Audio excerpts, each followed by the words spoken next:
अस्सलाम वालेकुम, good morning, सुबह सवेरे पाकिस्तान। और हमारे हफ्ते के भरपूर हफ्ते का और खुशियों भरे हफ्ते का आगाज़ हो चुका है, क्योंकि आज मंडे है।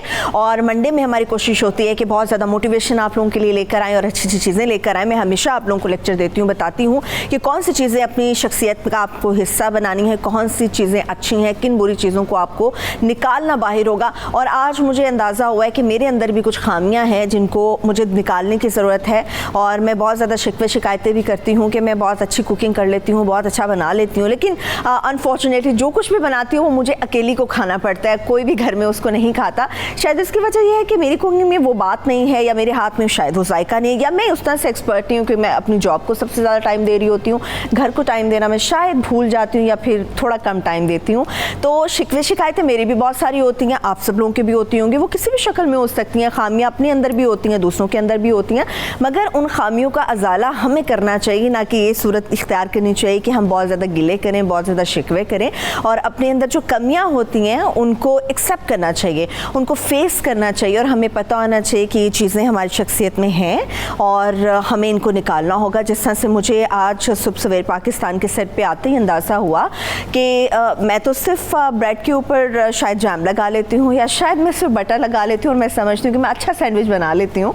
मगर मुझे आज अंदाज़ा होगा, और बल्कि हुआ भी देखते, कि नहीं भी मेरे अंदर कुछ खामियाँ हैं, और मुझे दूसरों को गिले शिकवे नहीं करने चाहिए कि भी मेरी बनाई हुई चीज़ आप खाते नहीं हैं, तो बल्कि मुझे अपनी कुकिंग को बहुत ज़्यादा अच्छा करना है। तो आज की अच्छी बात यह है कि अपने अंदर की खामियों को आप लोग दूर करें, किसी से गिला शिकवा ना करें, और कोशिश करें जो आप में कमियां हैं, कोताहियां हैं, उनका अजाला किया जा सके। तो चलिए इस अच्छी बात के साथ ही मैं बहुत सारी अच्छी जगह की तरफ आपको लिए चलती हूँ, जो कि हमारा ज़बरदस्त समझदार सा किचन है।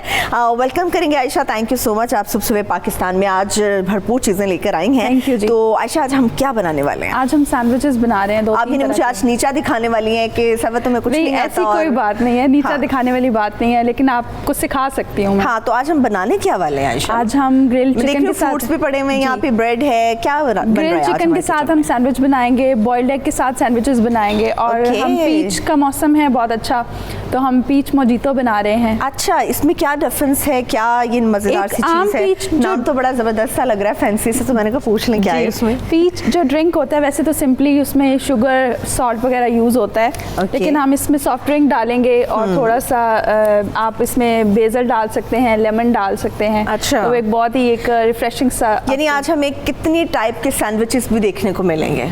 तकरीबन 3 तरह के। और वो 3 तरह के सैंडविच जब बनेंगे, और आप देख रहे हैं कि यहाँ पे फ्लेम भी ऑन है और मज़ेदार किस्म की चीज़ें भी पड़ी हुई हैं, जब वो सैंडविचेस बनना शुरू होंगे तो उन सैंडविचेस के हवाले से हम तो आपके साथ शेयर करेंगे रेसिपी। मैं खुद भी सीखूंगी कि आज आयशा हमें कितना मज़ेदार किस्म का सैंडविच। चलिए आयशा, आप स्टार्ट करें। तो इस अच्छी बात के साथ ही, अच्छे किचन के साथ ही, मैं अच्छी अच्छी चीज़ें भी आपके लिए लेकर आई हूँ, क्योंकि आज मंडे है और सुबह सवेरे पाकिस्तान में ऐसा हो ही नहीं सकता कि दिन भर के मौसम के हवाले से आपको अपडेट ना किया जाए कि आज सारा दिन मौसम कैसा रहेगा। मुझे तो भी आजकल बड़ा मज़ा आ रहा है, उसकी वजह यह है कि मौसम बड़ा अच्छा होता जा रहा है। और लकीली कल लाहौर में आई डोंट नो बहुत सारे शायद एरियाज़ ना हो, मगर कुछ ऐसे एरियाज़ थे, जिस तरह के जिस एरिया में मैं रहती हूँ वहाँ पर ज़ोरदार किस्म के बादल गरज रहे थे। चलिए अनफॉर्चुनेटली बारिश नहीं हो सकी, वो एक अलग बात है, मगर मौसम अब बहुत अच्छा होना शुरू हो गया, बहुत ही खूबसूरत होना शुरू हो गया।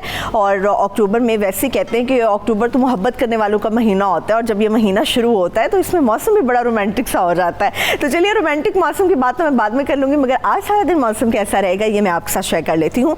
तो सबसे पहले जिस तरह से हम जिंदा दिलाने लाहौर की बात करते हैं, लाहौर शहर के मौसम की बात करते हैं, कम से कम दर्जा हरारत लाहौर में आज सारा दिन 25 और ज़्यादा से ज़्यादा 33 डिग्री सेंटीग्रेड रहने का इम्कान है। दिन भर मौसम अच्छा रहेगा।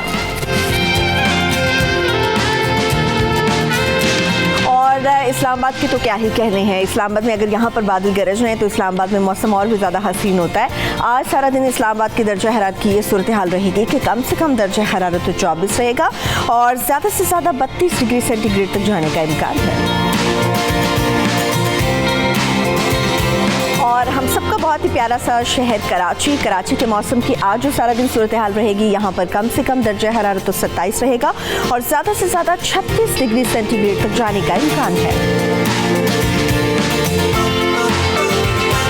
पेशावर में भी कदरे मौसम बेहतर रहेगा सारा दिन में, क्योंकि यहाँ पर डिग्रीज कुछ कम नज़र आ रहे हैं। पेशावर में कम से कम दर्जा हरारत तो 26 होगा, हाँ मगर मैक्सिमम 35 डिग्री तक जाने का इम्कान है। कोयटा की मौसम की सूरत हाल भी काफ़ी बेहतर है, मगर दिन भर मौसम गर्म रहेगा। उसकी वजूहात ये हैं कि रियल फील्ड में बहुत ज़्यादा फ़र्क आ जाता है जब हम डिग्री शेयर कर रहे होते हैं। कोयटा में कम से कम दर्जा हरारत तो 17 होगा, मगर मैक्सिमम 33 डिग्री सेंटीग्रेड तक जाने का इम्कान है।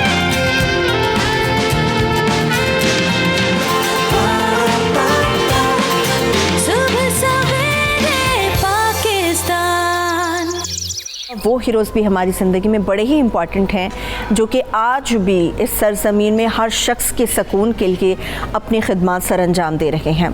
हम बात करने जा रहे हैं पुलिस के महकमे के हवाले से, और ख़ास तौर पे आपने देखा है कि पिछले कुछ दिनों से हम इन हीरोज़ के ऊपर भी ख़ास तौर पर बात करते हैं, जो कि वाकई बहुत सारे जिनको चैलेंजेस भी दरपेश हैं, बहुत सारे मसाइल का सामना भी है, मगर इन सारी चीज़ों के बावजूद वो हमारे लिए, अपनी इस धरती के लिए, हम सब के सुकून के लिए अपनी अपनी खिदमत सर अंजाम देते हैं। आज हम बलूचिस्तान के हवाले से और बलूचिस्तान पुलिस के हवाले से ख़ास तौर पे गुफ्तगू करेंगे कि बलूचिस्तान की पुलिस, उनको कौन कौन से चैलेंजेस दरपेश हैं, किस किस्म के मसाइल का सामना है, कितनी बड़ी तादाद में एहलकार वहाँ पर मौजूद होते हैं।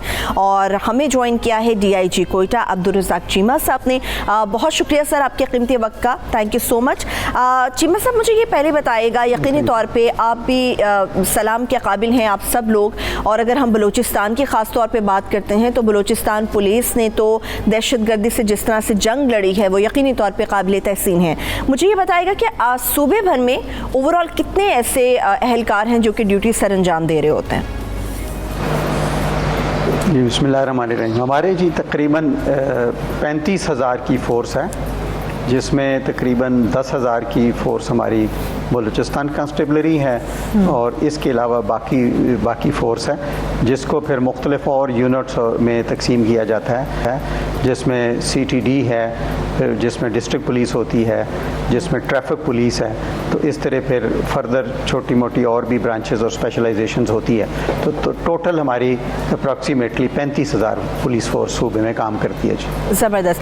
मगर चीमा साहब, अगर हम बात करते हैं बलूचिस्तान की, ख़ास तौर पे सूबा बलूचिस्तान की, तो दहशतगर्दी के ख़िलाफ़ ये सूबा मुतासिर भी बहुत रहा है और अभी तक दहशतगर्दी के ख़िलाफ़ ये लड़ भी रहा है और यकीनी तौर पे पुलिस इसमें अपना बड़ा अहम किरदार अदा कर रही है।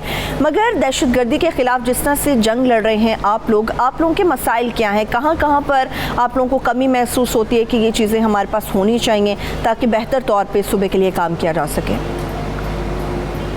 जी, ये बिल्कुल आपने सही कहा कि दहशतगर्दी में हमारा सूबा जो है वो बिल्कुल फोर फ्रंट पे है और सबसे ज़्यादा यहाँ इसके ऊपर दहशतगर्दों का भी फोकस है और हमें भी अपना फोकस ज़्यादा रखना पड़ता है। हमारे बिल्कुल एक स्पेशलाइज्ड हमारी एक ब्रांच है जो काउंटर टेररिज्म डिपार्टमेंट है, CTD, वो इसके ऊपर ज़्यादा फोकस करके करता है, लेकिन सारी पुलिस ही इसमें किसी न किसी तरीके से अपना हिस्सा ज़रूर करती है। इस चैलेंज को निपटने के लिए हमें जो शुरू में दिक्कत पेश आई वो सबसे ज़्यादा वो ट्रेनिंग का मसला था, जो कि आहिस्ता आहिस्ता हमने मुख्तलिफ जैसे पाक फ़ौज की और FC की मदद से फिर हमने अपने इदारे इतने मजबूत कर लिए, हुकूमत पाकिस्तान ने हमें और बलूचिस्तान की हुकूमत ने ऐसे वसाइल दिए कि अब हम अल्हम्दुलिल्लाह इसमें सेल्फ सफिशेंट हैं कि अपनी जो ट्रेनिंग है वो ख़ुद कर रहे हैं। हमारे इदारे बहुत अच्छे ट्रेनिंग के बन गए हैं, लेकिन फिर भी हमें जहाँ ज़रूरत पड़ती है तो हमें बाकी फ़ौज से, पाकिस्तान की फ़ौज से, यहाँ सदरन कमांड है और बाकी इदारों से मदद लेते रहते हैं। और इसके साथ साथ हमारी इंटेलिजेंस का एक मसला था, तो इंटेलिजेंस में भी काफ़ी बेहतरी हमारी आ गई है। एक तो हम सारे इंटेलिजेंस के इदारों के साथ बहुत राब्ते में हैं, यहाँ बलूचिस्तान में बहुत कोऑपरेशन से काम होता है और हमारी अपनी भी कैपेबिलिटी इसमें काफ़ी बेहतर हो गई है जी। ठीक है। चीमा साहब, मुझे ये भी प्लीज़ शेयर कीजिएगा कि अब तक कितनी बड़ी तादाद में ऐसे पुलिस एहलकार, ऐसे हमारे जवान हैं जो कि बलूचिस्तान के अंदर काम करते हुए इस मुल्क के लिए, उस सूबे के लिए सर्व करते हुए जिन्होंने जाम शहादत नोश किया है। और अगर केसेस की बात की जाए तो किस किस्म के केसेस हैं जो कि सबसे ज़्यादा सूबा बलूचिस्तान में रिपोर्ट होते हैं? जी, इसमें शहादत हमारे बलूचिस्तान पूरी पुलिस की जो है वो 900 से ज़्यादा लोग शहीद हैं और क्वेटा पुलिस की इसमें 300 से ज़्यादा लोग शहीद हुए हैं मुख्तलिफ़ वाक़यात में। और इसमें जो हमें जो वाक़यात जैसे रिपोर्ट होते हैं, बलूचिस्तान में क्राइम की सिचुएशन बाकी सूबों से बहुत कम क्राइम है। एक तो आबादी और दूसरा यहाँ का माहौल और कल्चर कुछ इस तरह का है कि यहाँ क्राइम की रेशो जो है वो निस्बतन कम है, लेकिन फिर भी जो क्राइम बाकी सूबों में होते हैं उसी तरह के ही क्राइम का पैटर्न यहाँ भी देखा जाता है। लेकिन यहाँ लोगों के ताउन बहुत ज़्यादा है, यहाँ लोगों की एक दूसरे के साथ मसले मसाइल को हल करने का रुझान जो है, या जैसे अल्टरनेट डिस्प्यूट रेजोल्यूशन है, उसका कल्चर बहुत ज़्यादा है, जिससे पुलिसिंग में कहीं कहीं आसानी भी होती है और कहीं कहीं इस वजह से चैलेंजेस भी होते हैं। लेकिन हमारा सबसे बड़ा मसला फिर भी टेररिज्म ही है, जिसको हमने काफ़ी हद तक काबू पाया है। और इसमें जैसे टेररिज्म अगवा बराए तवान बहुत बड़ा एक उनका हथियार होता था अपने जो टेररिस्ट फाइनेंसिंग के लिए। अल्हम्दुलिल्लाह ये 2013 से ऑनवर्ड चलते चलते इस पे इतनी ड्रास्टिक कमी आई है कि अगर 2013 में तकरीबन 49 केसेस थे इस अगवा बराए तवान के, तो आज एक है। इतनी ज़्यादा है। पिछले साल भी इसी तरह एक था। तो ये इतनी ज़्यादा ड्रास्टिक कमी आई है जिसमें लोगों का ताउन और मुख्तलिफ जो इदारे यहाँ काम करने वाले हैं उनका आपस में कोऑपरेशन की वजह से ये काम सर अंजाम दे सके हैं। अलबत्ता ये चैलेंज इसलिए भी है हमें कि हमारा बॉर्डर इंटरनेशनल 2 करीब है और बॉर्डर की वजह से डिस्टेंस बहुत हमारा यहाँ बाज़ औक़ात तो ये डिस्ट्रिक्ट्स में 5 किलोमीटर है, कहीं 10 किलोमीटर है, क्वेटा में 1.5 से 2 घंटे में बंदा पहुँच जाता है। सही। तो ये इस वजह से हमें बहुत ज़्यादा इस पे चैलेंज दरपेश है टेररिज्म के में। फिर हमारा टेरेन जो है वो इस तरह की है कि आबादी कम है, इलाका बहुत ज़्यादा है और पहाड़ी इलाके भी हैं। तो पुलिसिंग हमारी जो है वो तकरीबन वो ए और बी एरिया में हमारा जो है बलूचिस्तान सूबा डिवाइडेड है। ए एरिया वो है जिसमें पुलिसिंग करती है, बी एरिया वो है जिसमें लेवीज़ करती है और एफसी जो है वो दोनों एरियाज़ में हमारी मदद के लिए मौजूद होती है। तो इस तरह हम मिल के इस चैलेंज को पूरा करते हैं सब लोग और इंशाल्लाह हम इसमें विन कर रहे हैं। इंशाल्लाह अच्छी बात यह है कि हम इसमें विन कर रहे हैं। बिल्कुल, ये टीम वर्क है और टीम वर्क के साथ साथ इंसान बेहतरी की तरफ बढ़ता है। मगर मुझे ये भी बताएगा चीमा साहब, अगर कोई शहरी कंप्लेन करना चाहता है, क्या बलूचिस्तान पुलिस के अंदर कोई कंप्लेंट सेल मौजूद है? अगर मौजूद है तो शिकायत अगर आती है तो कितनी देर में उसका अजाला होता है? जो लोग कॉन्टेक्ट करना चाहते हैं उनका क्या तरीक़ेकार होता है? जी, इसमें कंप्लेंट के बहुत अच्छे मैकेनिज़म्स हैं। एक तो प्राइम मिनिस्टर साहब का जो पोर्टल है वो डिजिटल है और उसको डिजिटली मॉनिटर किया जाता है और उसके अलावा हमारा अपना कंप्लेंट सेंटर सेल मौजूद है, हर डिस्ट्रिक्ट में है, जिसमें एसपी रैंक का बंदा उसको मॉनिटर करता है और उसकी रिपोर्ट जो है ना वो बाकायदा मंथली जाती है। उसका टाइम जो हमने रखा हुआ है वो 7 दिन के अंदर हमने कंप्लेंट हर सूरत में उसका इजाला करना है। अगर 7 दिन से ज़्यादा उसको लेके जाना है तो उसकी वजह बयान करनी पड़ती है कि क्यों उसको उसमें 7 दिन में कंप्लीट नहीं की जा सकती। इसी तरह हमारे honourable supreme court chief justice साहब ने भी इसका एक अच्छा इनिशिएटिव लिया कि अगर एफआईआर ना दर्ज करने की शिकायत होती हैं तो उसका भी मैकेनिज़्म ये किया है कि कहीं से भी कंप्लेंट आ जाए, अदालत से आ जाए या कोई बंदा ऐसी कंप्लेंट करे कि ये मेरी एफआईआर नहीं होती, नहीं हो पा रही, तो उसकी डिस्पोजल भी 7 दिन के अंदर करने का हमारा मैकेनिज़्म है और इसको रिव्यू आईजी साहब भी करते हैं और इसका जो है ना वो इसके ऊपर भी रिपोर्टें हमें भेजते हैं। इसके अलावा हमने ये किया जी, हमारा एक तो नंबर है 15, उस पर कंप्लेंट की जा सकती है। एफसी का 1101 नंबर है, उस पर कंप्लेंट की जा सकती है। इसके अलावा क्वेटा में हमने ये किया हुआ है कि हर थाने में अपने नंबर जो है ना, एक व्हाट्सएप का नंबर 0300 8382 057 और 15, ये हमने लिख के ऐसी जगह पे लगा दिया है जहां बंदे को एक्सेस का कोई प्रॉब्लम होता है, जैसे गेट पे है तो गेट के बाहर लगा दिया, यानी कि इजी आप लोगों ने बना दिया ये तरीका। सही, बहुत तरीका इजी बना दिया। ठीक है, बहुत आसान है, ठीक है, आसान है जी। अच्छा चीमा साहब, मुझे लास्टली ये बताइएगा, एक तो शहरियों के लिए पुलिस के हवाले से कोई मैसेज कन्वे करना चाहें आप, और दूसरा ये जो बलूचिस्तान पुलिस ने हफ्ता खुश इखलाकी मनाने का ऐलान किया है, इसका बेसिकली मकसद क्या है?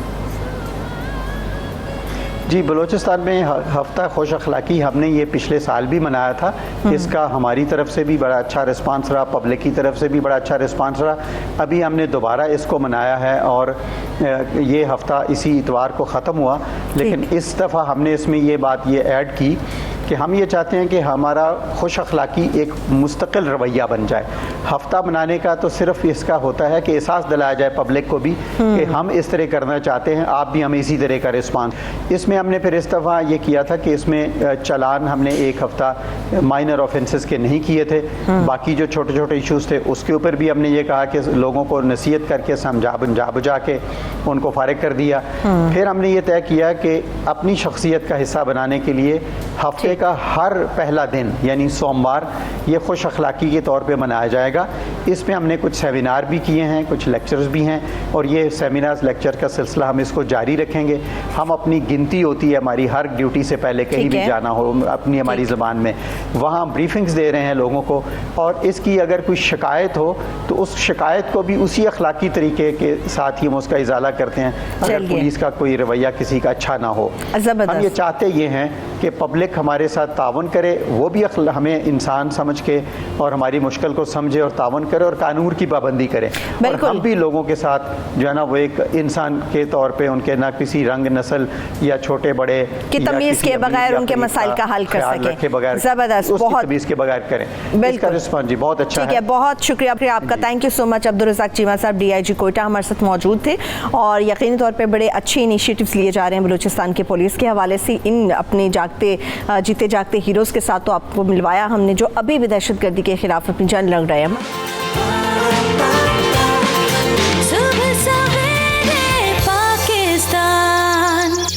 ये वो बात है, ये वो चीज़ है जो वाकई हर शख्स सोचता है जो बुरे वक्त से गुजर रहा होता है या जिसका हम कहते हैं कि टाइम बड़ा बुरा चल रहा है, बड़ा बुरा वक्त उसके ऊपर आया हुआ है। वो शख्स जो इस बुरे दिन का सामना होता है, या वो बहुत सारे लोग जो कि बहुत ज़्यादा खुश होते हैं अपनी लाइफ में, मगर इसके साथ साथ जो सबसे बड़ा हमें प्रॉब्लम नज़र आता है, जो सबसे बड़ी नाउम्मीदी नज़र आती है, वो हमें उन लोगों के दरमियान नज़र आती है या जो तो नाउम्मीद हो चुके होते हैं या जिनका टाइम बहुत ज़्यादा ख़राब चल रहा होता है। ये कहा जाता है कि जी बुरा वक्त अगर आपके ऊपर आया है या आपका बुरा दिन चल रहा है या आपके बुरे दिन चल रहे हैं, तो ये अच्छे वक्त की एक नवीद होती है, खुशी होती है कि इसके बाद बुरे के बाद अच्छा भी आ जाएगा। लेकिन बहुत सारे लोग जो है वो उम्मीद छोड़ चुके होते हैं, जो समझते हैं कि नहीं जी बुरा टाइम है तो बुरा टाइम ही चलता रहेगा, अच्छा टाइम कभी नहीं आएगा, और मायूस हो जाते हैं, नाउम्मीद हो जाते हैं। बड़े ऐसे लोग हैं जो कि मायूस होकर कुफ्र तक पहुँच जाते हैं। बुरे दिन के बाद वाकई अच्छे दिन आते हैं, लोग उम्मीद क्यों छोड़ देते हैं और इसकी वजूहात क्या होती हैं, इन सब पर बात करने के लिए हमारे साथ स्टूडियोज़ में हमारे मेहमान तो मौजूद हैं, मगर हमारी शेफ़ भी इसके साथ साथ हमारे लिए मज़ेदार किस्म के सैंडविचेस बना रही हैं, जो मैं आपको दिखाऊंगी भी और पूछेंगे भी कि कैसे बन रहे हैं, क्योंकि सैंडविचेस जिस टाइप के बना रही हैं आयशा, तो मेरा भी ख्वाहिश है कि मैं भी वो बना सकूँ। वो तो आपसे शेयर करेंगे और हमारे जो मेहमान हैं यहाँ पर कोशिश करेंगे कि तब तक अगर बन जाते हैं तो हमारे मेहमान भी खा के जाए। मैं अपने मेहमानों का तारुफ आपके साथ करा देती हूँ। हमारे साथ मारूफ इस्लामिक स्कॉलर, अक्सर हमारे सुबह पाकिस्तान के शो में आप उनको देखते हैं, मिलते रहते हैं, उनको सुनते रहते हैं, ऐनुल हक बगदादी साहब मौजूद हैं। बहुत शुक्रिया बगदादी साहब, थैंक यू सो मच। इसके साथ साथ मोटिवेशनल स्पीकर है सिकंदर खान, वो भी हमारे साथ मौजूद है। बहुत शुक्रिया Sikandar, thank you so much आपके वक्त का। अच्छा बगदादी साहब, सबसे पहले तो मुझे ये बताएं, क्या वाकई बुरे दिन के बाद अच्छे दिन भी आते हैं? बिस्मिल्लाहिर्रहमानिर्रहीम, बहुत शुक्रिया। बेसिकली तो ये जो है ना कि बुरा वक्त और अच्छा वक्त, हाँ, तो वक्त तो ना बुरा होता है ना अच्छा होता है, इसे हम बुरा अच्छा बनाते हैं। जी, इसे हम बुरा अच्छा बनाते हैं। अच्छा कहा आपने। तो वक्त सारे अच्छे हैं। ये हमारा एक तरीका है कि हम बाज़ औक़ात अपना किया धरा जो होता है उसको वक्त पे डाल कर तो अपनी जान खलासी करते हैं उससे, हाँ। और ये कह देते हैं कि ज़माना बड़ा बुरा आ गया, वक्त बड़ा बुरा आ गया। तो इससे तो अल्लाह रब्बुल इज़्ज़त ने मना भी फरमाया है, हुज़ूर सल्लल्लाहु अलैहि वसल्लम ने भी मना फरमाया कि अब ज़माने को बुरा भला मत कहें। ज़माना बुरा नहीं होता, ज़माने सारे अच्छे होते हैं, ज़माने अच्छे होते हैं बेशक। बाकी जो वक्त बुरा और वक्त अच्छा, ये समटाइम ना हमारा एक देखने का जो अंदाज़ है, एंगल है, या सोचने का जो ज़ाविया, और जो सोचने का ज़ाविया है, ये उस एंगल से भी चीज़ अच्छी और बुरी नज़र आने लगती है। और बाज़ औक़ात वो हमारा एंगल कुछ इस अंदाज़ का होता है कि हमें चीज़ बुरी लग रही होती है लेकिन असलन वो बुरी नहीं होती है। अल्लाह रब्बुल इज़्ज़त ने कुरान अज़ीम में इसके ऊपर बाकायदा फरमा भी दिया कि असा अन तकरहू शैअन व हुवा खैरुल लकुम, कि मुमकिन है कि तुम कई चीज़ों को नापसंद करते हो, तुम्हें बुरी लगती हूँ देख कर के ये तुम्हारे लिए अच्छी नहीं है, लेकिन वही चीज़ें हैं जो आपके लिए अच्छी होंगी। वसा अन तुहिब्बू शैअन व हुवा शर्रुल लकुम। और मुमकिन है कि आपका कोई ज़ाविया निगाह इस तरह का बन गया है कि चीज़ें तो आपको बड़ी अच्छी लग रही हैं और बड़ी खूबसूरत और भली लग रही हैं, लेकिन असलन वो तुम्हारे लिए फ़ायदेमंद चीज़ें नहीं होंगी। तो ये चीज़ हमें इस तरफ लेकर जाती है कि हमारा जो ज़ाविया निगाह होना चाहिए वो सिर्फ़ और सिर्फ जब हम अल्लाह रब्बुल इज़्ज़त और रसूलुल्लाह सल्लल्लाहु अलैहि वसल्लम के बताए हुए तरीके से दुनिया को, चीज़ों को उस निगाह से देखेंगे तो तब हमें वो अपनी असल शेप में नज़र आएंगे। अच्छा, बड़ी खूबसूरत गाइडलाइन आप दे रहे हैं बगदाद साहब, मगर सिकंदर ऐसा भी होता है कि जब बुरा, हम कहते चले जी हमारी अपने किए धरों की वजह से बुरा टाइम आ जाता है हमारे ऊपर, या अल्लाह की आजमाइश भी होती है, उसके ऊपर मैं बात करूंगी, मगर हम इतनी जल्दी उम्मीद क्यों छोड़ देते हैं? नाउम्मीदी का फैक्टर चंद घंटों के अंदर ही क्यों आ जाता है हमारे अंदर? बिस्मिल्लाहिर्रहमानिर्रहीम। सबसे पहले शुक्रिया 92 न्यूज़ का, उन्होंने मुझे इनवाइट किया। असल में देखना यह है कि सबसे पहले इस चीज़ को देखें कि एक परेशानी या मुश्किल वक्त आता क्यों है। थोड़ा सा अगर हम इसका एनालिसिस करें, देखें परेशानी, मेरी ज़िंदगी के जो तजर्बात हैं, जो मुशाहिदात हैं, उससे मुझे ये लगता है कि परेशानी सम टाइम आपको जगाने के लिए आती है। मुश्किल वक्त आपको जगाने के लिए आता है। इंसान अपने जुनून, अपनी मस्ती के अंदर खो चुका होता है। अल्लाह ताला ने कुरान मजीद में इरशाद फरमाया कि बिस्मिल्लाहिर्रहमानिर्रहीम, या अय्युहल इंसान मा गरका बिरब्बिकल करीम। ऐ इंसान, तुझे रब्बे करीम के बारे में किस चीज़ ने धोखे में डाल रखा है। हम एक ज़िंदगी गुजार रहे होते हैं, चलते जाते हैं, हम अपने रब को भूल जाते हैं, लेकिन जब हमारे ऊपर मुश्किल आती है तो फिर हम चीख के पुकारते हैं। ठीक है, तो मैं समझता हूँ कि जिसके ऊपर परेशानी या बुरा वक्त आता है उसके साथ एक अपॉर्चुनिटी भी साथ उसके जुड़े होती है। लेकिन हम सबका अलमिया ये है माशरे का कि हम लोग वो जो परेशानी होती है हम उसको देख रहे होते हैं, लेकिन उसके साथ जो अपॉर्चुनिटी होती है उसको हम फाइंड नहीं कर रहे होते। ठीक है, जिसकी वजह से हम मुसलसल डिप्रेस, स्ट्रेशन और इन चीज़ों की तरफ जा रहे होते हैं। दूसरी चीज़ ये है, अगर आपने इस चीज़ से निकलना है कि बुरा वक्त कब ख़त्म होगा और अच्छा वक्त कब आएगा, तो उसके लिए आपको दो चीज़ें आपके पास होने के लिए बड़ी ज़रूरी हैं। वो कौन से हैं? एक चीज़ जिसका मैं जिक्र करूँगा वो है सब्र, और दूसरा यकीन। ये दोनों ही चीज़ें अनफॉर्चुनेटली आज हमें जब हमारे अंदर सब्र नहीं होगा, यकीन नहीं होगा, हम इस मुश्किल से नहीं निकल सकते। और तीसरी चीज़ वो मैं उसमें भी आऊँगा। पहली चीज़ ये सब्र है। अब सब्र ये है कि अगर लेट से आपकी जॉब नहीं हो रही, उसके ऊपर आपने सब्र करना है। लोगों के बुरे रवैयों के ऊपर आपने सब्र नहीं, हम तो मेरी बात करनी है सिकंदर के लोग तो नाउम्मीद हो जाते हैं। ये नाउम्मीदी का फैक्टर चंद घंटों के अंदर क्यों आ जाता है? देखिए, नाउम्मीदी का फैक्टर इसलिए आता है क्योंकि हमें यकीन नहीं होता कि ये मुश्किल हमारी हमेशा के लिए नहीं है। हमें लगता है कि ये मुश्किल हमारी हमेशा के लिए है। ये चीज़ हम दिमाग के अंदर बिठा लेते हैं, जिसकी वजह से हमारा यकीन जो है वो मुतासिर होता है। हम समझते हैं कि ये बस मुश्किल सारी ज़िंदगी हमारे साथ चलती रहेगी, जबकि ऐसा नहीं होता। मैं उसके ऊपर भी आ रहा था। जो सब्र है, सब्र, जब तक आपके अंदर सब्र नहीं आएगा आप मुश्किल वक्त से नहीं निकल सकते। और अब अगर आप ये देखें कि आपके पास कोई मुसीबत आ गई है, ठीक है, आपको कैसे पता चलेगा कि वो एक मुसीबत है या आजमाइश है? तो यहाँ पे हज़रत अली रज़ियल्लाहु अन्हु ने कौल है, उन्होंने इरशाद फरमाया था कि जब आपके ऊपर कोई परेशानी आ जाए और आपने देखना हो कि ये परेशानी आपके ऊपर आजमाइश है कि मुसीबत है, तो आपको कैसे पता चलेगा? हाँ। ठीक है, अगर कोई परेशानी आपको अल्लाह से जोड़ देती है तो वो आपकी आजमाइश है, और जो आपको अल्लाह से दूर कर देती है वो आपके ऊपर मुसीबत है। ये एक मेन डिफरेंस है इस चीज़ को समझने के लिए। अच्छा। अगर आप जितनी, और मैं अक्सर कहता हूँ, आप जितनी आजमाइश को एक्सेप्ट करेंगे ना, तो इंशाल्लाह ताला अल्लाह ताला आपकी उतनी फरमाइश भी कबूल करेगा। बिल्कुल सही बात है। ये जो आपने हज़रत अली रज़ियल्लाहु तआला अन्हु के हवाले से बताया है बगदादी साहब, आजमाइश और मुसीबत के हवाले से, मगर जिस तरह से हम नाउम्मीदी की तरफ जाते हैं तो हम उस मायूसी में कुफर की हद तक पहुँच जाते हैं। भी अल्लाह, हम इस तरह की बातें कर जाते हैं, हम अल्लाह से इतना मांग रहे हैं, अल्लाह ने दिया नहीं है, अल्लाह ने वैसे नहीं किया, अल्लाह ने ऐसे नहीं किया, हम पे ही क्यों आया। ये है कि ना, जो हम पे ही क्यों आया, ये हम पे क्यों आया का जवाब नहीं मिलता कभी भी। असल मसला सिर्फ ये है कि जब हम अल्लाह रब्बुल इज़्ज़त के बनाए हुए दीन को और अल्लाह के इख्तियारात को समझ जाएँ तो फिर ये मामलात खुद बुद हल हो जाते हैं। अल्लाह रब्बुल इज़्ज़त जब अपने मखलूक से, अपने पैदा किए हुए बंदे से वो एक माँ के मुकाबले में मिसाल देता है कि 70 माओं से ज़्यादा मैं उनसे प्यार करता हूँ, तो फिर ये कैसे मुमकिन है कि एक माँ अपने बच्चे को तकलीफ़ में नहीं डाल सकती, तो वो रब जो 70 माओं जितना प्यार करता है बल्कि उससे भी ज़्यादा, वो कैसे अपने बंदे को किसी मुश्किल और मुसीबत में डाल सकता है। बिल्कुल। मसला ये है कि ये दुनिया है दारुल अमल। दारुल अमल का मतलब ये है, दारुल इम्तिहान है, यहाँ पर आपने एग्ज़ाम देना है। अगर कोई आदमी ये समझे कि ये जगह जो हमारी वो है जहाँ जन्नत है और इसके अंदर हमें हर तरह की आसाइश और सहूलियात मिलेंगी, तो ये पॉसिबल नहीं।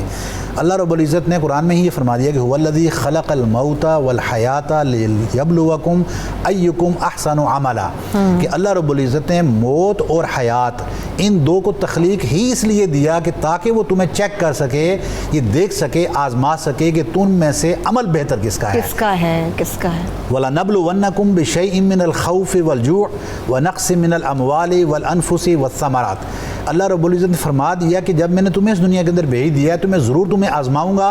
वो आजमाइश किस तरह की होगी? वो माल के नुकसान से भी हो सकती है, औलाद के नुकसान से भी हो सकती है, सेहत के नुकसान से भी हो सकती है, ज़राअत के नुकसान से भी हो सकती है। किसी भी अंदाज में मैं तुम्हें आजमाऊँगा। ये सारी आजमाइशें या जिसको हम बुरा वक्त कहते हैं, बुनियादी तौर पर अल्लाह रब्बुल इज़्ज़त ने बंदे की आजमाइश और उसकी तैयारी के लिए रखा है। जिस तरह हम एक एग्ज़ाम लेते हैं बच्चे से और उसमें एक बच्चे को डर होता है, ऐसे ही अल्लाह रब्बुल इज़्ज़त इन चीज़ों के अंदर डालकर इंसान को पुख्ता करता है और किसी बड़े नतीजे के लिए। सैयदना उमर बिन खत्ताब रज़ियल्लाहु अन्हु फरमाते हैं कि हमें जो भी आसाइश मिली वो किसी मुश्किल वक्त को सामना करने के बाद मिली। फ़इन्ना मअल उसरि युस्रा, इन्ना मअल उसरि युस्रा। अल्लाह रब्बुल इज़्ज़त ने ये उसूल मुहैया कर दिया कि आपके लिए परेशानी आएगी, अगर आप उस परेशानी के अंदर इस्तिकामत इख्तियार करते हैं, अल्लाह की ज़ात के ऊपर सब्र करते हैं, तो फिर उसका नतीजा ये निकलेगा कि उसके बाद आसानी आएगी। अब ये जो आसानी है इसके दो तरीके हैं। अगर आपने, यानी एक ये है कि आपके लिए अल्लाह रब्बुल इज़्ज़त ने आजमाइश के लिए मुश्किल वक्त रखा, अगर आप उस मुश्किल वक्त को अपनी कोताही, अपनी कम अकली, अपनी बदनज़मी की वजह से उस मुसीबत को पहले से अपने माथे लगा लेते हैं, ये आपका कारनामा है। और अगर आप वो तमाम जायज़ ज़राए जो अल्लाह रब्बुल इज़्ज़त ने बता दिए हैं उनको बरूए कार लाते हुए आप अल्लाह की ज़ात का पर नतीजे के लिए तवक्कुल कर लेते हैं कि नतीजा जो भी निकलेगा वो रब की तरफ से होगा। अब अगर आपका वो नतीजा आपकी तवक्कुआत के ख़िलाफ़ भी निकला तो आप ये समझकर उसको कबूल करेंगे कि मेरे रब ने मेरे मुकद्दर में ये लिख दिया। इसी का नाम तवक्कुल है।